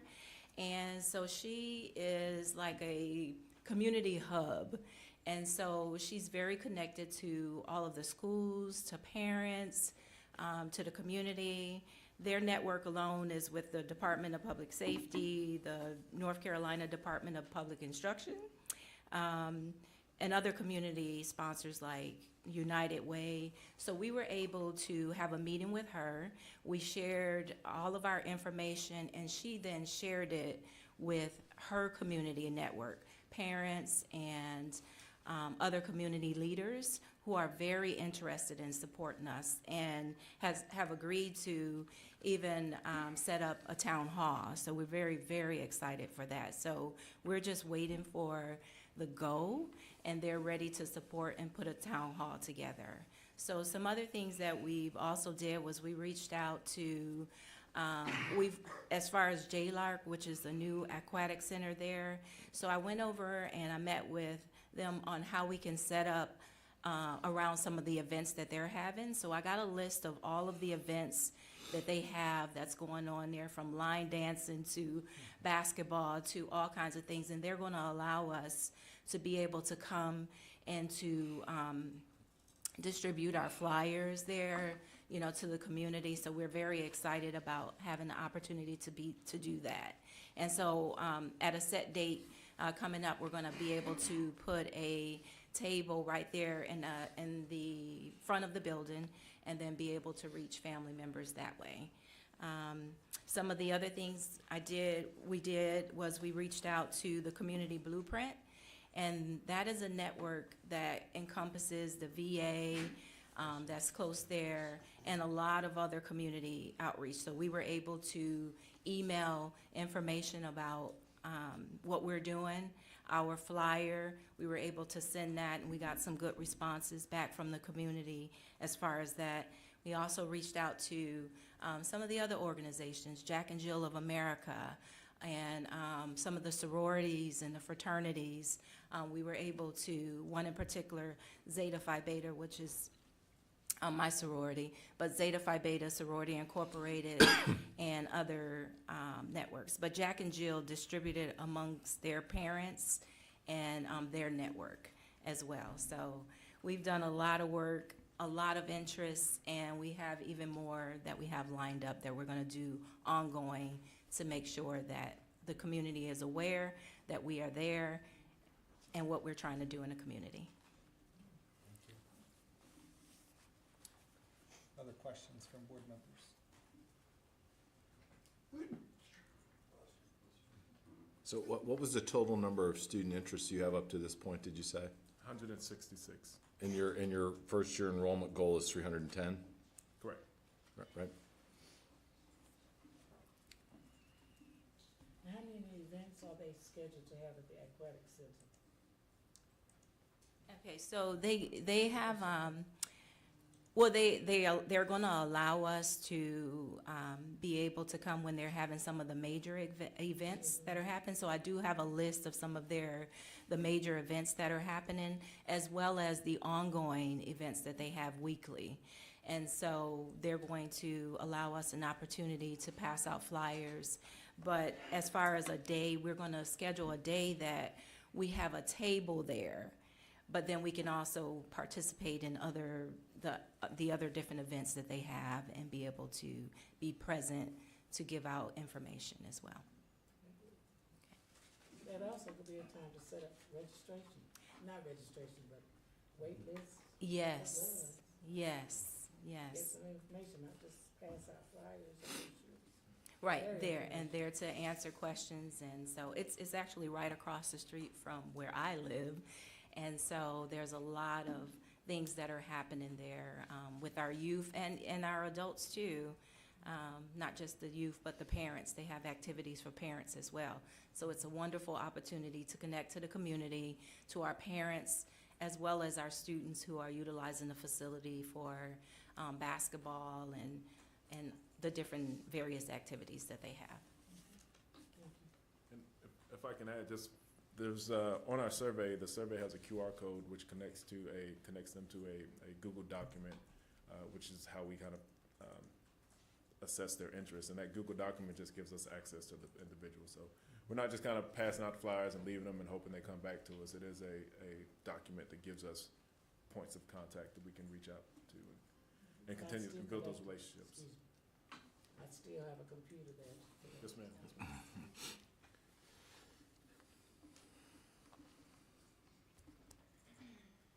Comments or questions?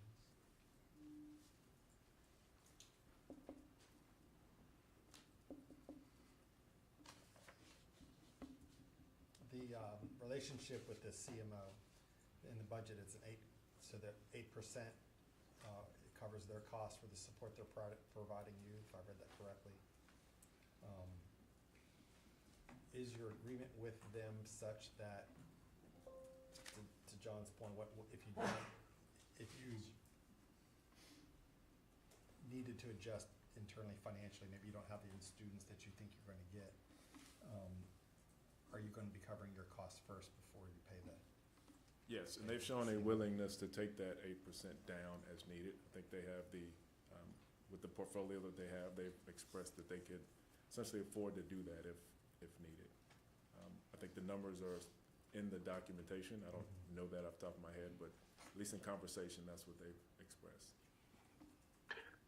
And also, they will allow it to be back funded. In other words, for the first year, let us get going and then sort of bill us in arrears towards the end of the year, so that we have operating capital to begin with. And I wasn't here for your initial interview, so I'm just, this question is for my understanding. So the facility, the CMO will own the facility, or will you? We will be renting it from a developer in Hope County, and but I believe the facility will be rented by the CMO, and then we will sublease it from the CMO. okay. They wanted somebody that had, the developer wanted somebody that had financial wherewithal Some to backing, right. fulfill the lease. I understand that. And the only reason I ask that is because it seems like the utilities are woefully low in the budget, and I would imagine that's because are they picking up the cost of utilities? Like, you have $4,000 in there for water. I mean, that's probably 2 weeks at Chatham Charter. I'm not, so are they picking up the, yes, sir? Sorry, those numbers are actually based on our others, the School of Capital Encore Academy, which we also have. That 4,000 is our actual for our 60,000 square foot facility for the year. So I actually took the numbers and translated it. I know it seems low, but I literally went off of the numbers that we have for capital for a lot of our utility costs and then based it on what Hope County has. Man, I had to get my water pumped up someplace else here. My waste a month is $2,400 a month. I'm not trying to pay, I was just saying it just seemed low, and I figured that maybe they were picking it up. It doesn't sound like it. More context? Did you want to add more context? If you want to step to the mic. On the financial end and lease end of that building, it would be the Romine Group is leasing from the developer.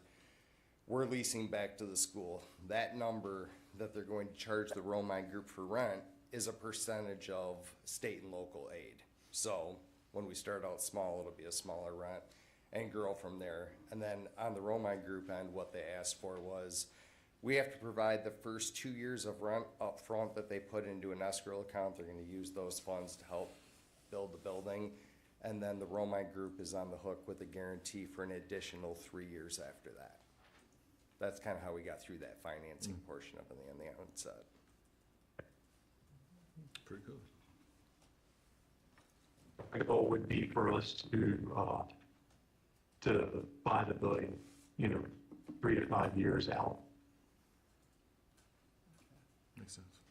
I think our time is about up. So you have 5 minutes for a closing statement. So I'll start and then I'll hand it over to Dr. Whitney. So I spoke about my daughter last time I was here and just had a reflection as I was going on. So she went to NC State. She was a good night scholar, but one of the scholarships she applied for was the Shelton Leadership Scholarship, General Shelton Leadership Scholarship. And she didn't get that one. And it was because of her lack of leadership coming up through the traditional high school. So I will tell you that at Hope County and Cumberland County, just nothing like this exists. And I'm a champion for it, and I think it would serve the students in that area well.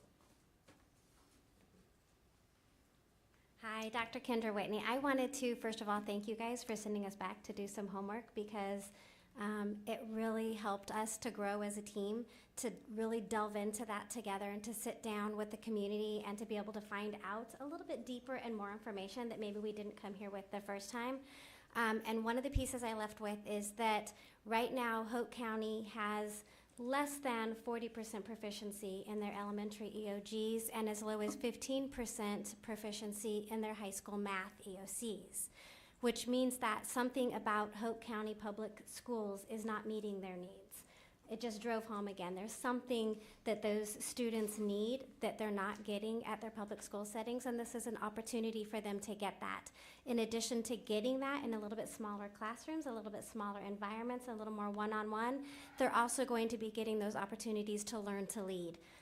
Similar to the story you just heard, my kids both went to school on ROTC scholarships, and they really struggled that first year. One went to NC State and one went to University of South Carolina.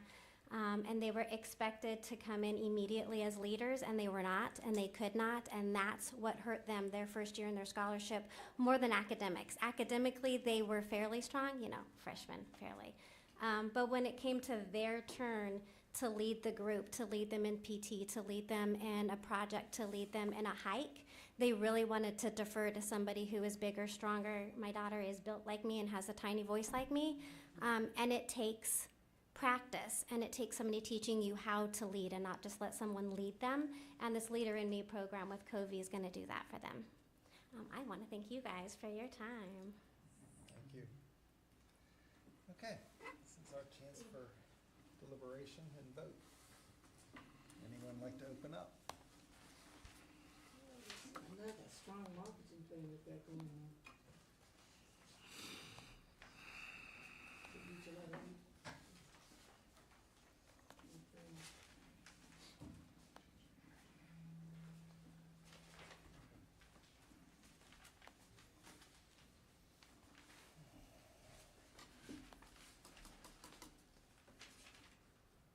They're affiliated with Capital Encore it was not a replication though, correct? No. It's our sister school. Correct. Capital Encore is now a K-12. I'm asking, is that a K-12 now, starting as K-8? I don't know the answer to that. I don't know. Joe, are you K-12 Encore? Yeah. Okay. Did you start as a K-8? Started K-5, I added a grade a year to 8, Okay. and then 9, 10, 11, 12 were in the past 2 years. Mhm.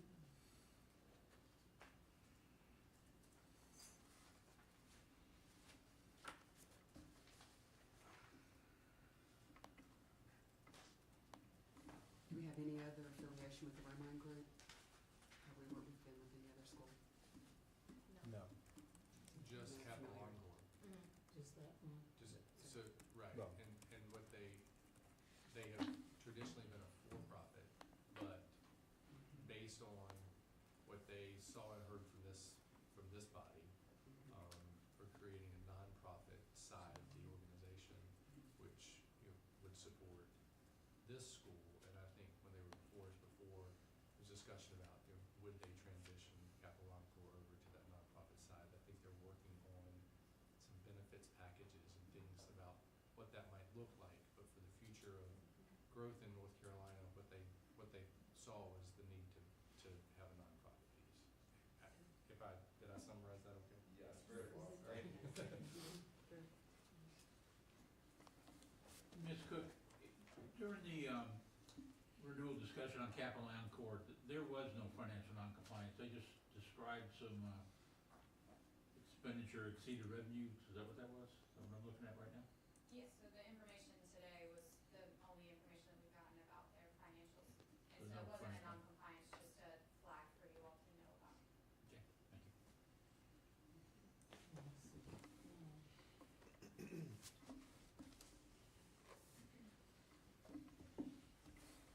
Other thoughts, questions, or anyone would like to make a motion? I would make a motion that we move this school to RTA. I will second that. So we have a motion to move them to RTO with a second. Any discussion? Hearing none, Ashley, can we do roll call vote? Sure. Bruce Friend, Aye. Rita Hare, Aye. Stephen Gay, Aye. Hilda Parlay, Bruce. Alex Quigley, Aye. Todd Godby, Aye. Dave Machado, Aye. Shelley Shope, Aye. John Eldridge. Aye. All right. Congratulations. That's been approved. Congratulations. Our office will be in touch with you about the next steps, so please make sure that whoever's the main contact is looking for those emails because you don't want to miss any of those deadlines, okay? Congratulations. Thank you. Ashley, I think we have your director's report, and then Yes. that's it. Yes. So just a couple of updates. Your next meeting will be February 5th and 6th, and I do anticipate it being a 2-day meeting. We have one new staff member, so Julie Wetzel is our new consultant. Hi, Jolie. Yeah, she's awesome. She will be working on Ready to Open and our external support team. She has a wealth of information, especially in exceptional children, and she also is a former DPI employee, so she kind of knows how we function here, and I think we'll be able to jump in really quickly that way. So we're really excited to have Julie. We have, let's see, at the end of January 24th, we will finish up the 5 planning year sessions for the 2024 RTO schools. So there are 8 schools currently after this delay today who are still planning on opening in 2024. And then starting in March, that is when you will start getting your monthly updates, including the enrollment updates. So our office will definitely be talking to this board and definitely to leadership about how we can be as confident as possible in what we are being presented with Ready to Open, in terms of enrollments and where schools are with their facilities, and just trying to make that as transparent and clear as possible. And then our renewals team, well, essentially, Megan, Carter, and Nikki will be doing a live site visits coming up because Jenna's leaving us, and we're very sad about that. She will be transitioning, like doing a little bit remote work to transition us to this next renewal cycle because there are 38 schools. So, what we have decided, we will be doing, 17 of those site visits remotely. Those are the schools that are higher, we will be placing at a higher level. We're doing those earlier in the process, so if there is a need down the road to do an in-person site visit, we can, but we simply don't have the capacity to do 38, on top of all of our other site visits and other workflows. 21 will be in person, and those are starting next week? Yeah, end of January, so Megan and Nikki will be doing lots of traveling. And we are also rounding out we've finished all of our school improvement, like low-performing site visits that we planned for this year. And we will start in February, you will start hearing from our continually low-performing schools. We will send you some information about how we've selected the schools, because again, we had nearly 70 schools, we just can't bring them all in. And so we've prioritized on a number of things, and I'll be sharing that kind of rationale for you so you understand how we've selected schools to appear. And just to give you an update, it's usually helpful for them to hear directly from you and for you to be able to speak to them in person about their plans for improvement. We also have the stipulation schools that you're aware of. 5 of those that will need to be coming back to see how they're doing on their stipulations. Those were the 3-year renewals that had stipulations attached to them. And our school improvement team, which is new this year, as you know, and led by Nikki, we're going to be doing kind of an evaluation of how our site visits went this year and where we want to go with that area of our work. So a lot happening. I would say now that we've finished applications, it will be really focusing on the school improvement processes for our low-performing schools, and then, of course, for the Ready to Open process with these new schools coming up. And before we go, I just want to give a huge thank you to the staff, who is amazing, like always, and especially to Jenna. We're going to miss you so much. She's been amazing. It's very hard to find people that really always are there when you need them and you trust 100%, and always, her work ethic, I never had a question about it ever. So we've got a great team here, and we're going to miss you. And yeah, that's it. For OCS. So, thank you for that. And, thank you, Jenna, for all your work. Does she get a plaque or anything? We have some things for her. She hasn't seen them yet. I'm afraid.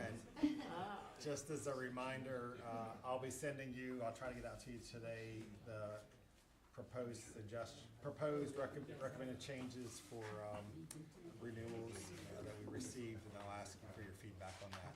So, I make a motion to adjourn. Thank you, John. all right, all in favor? Aye. Thanks, everybody.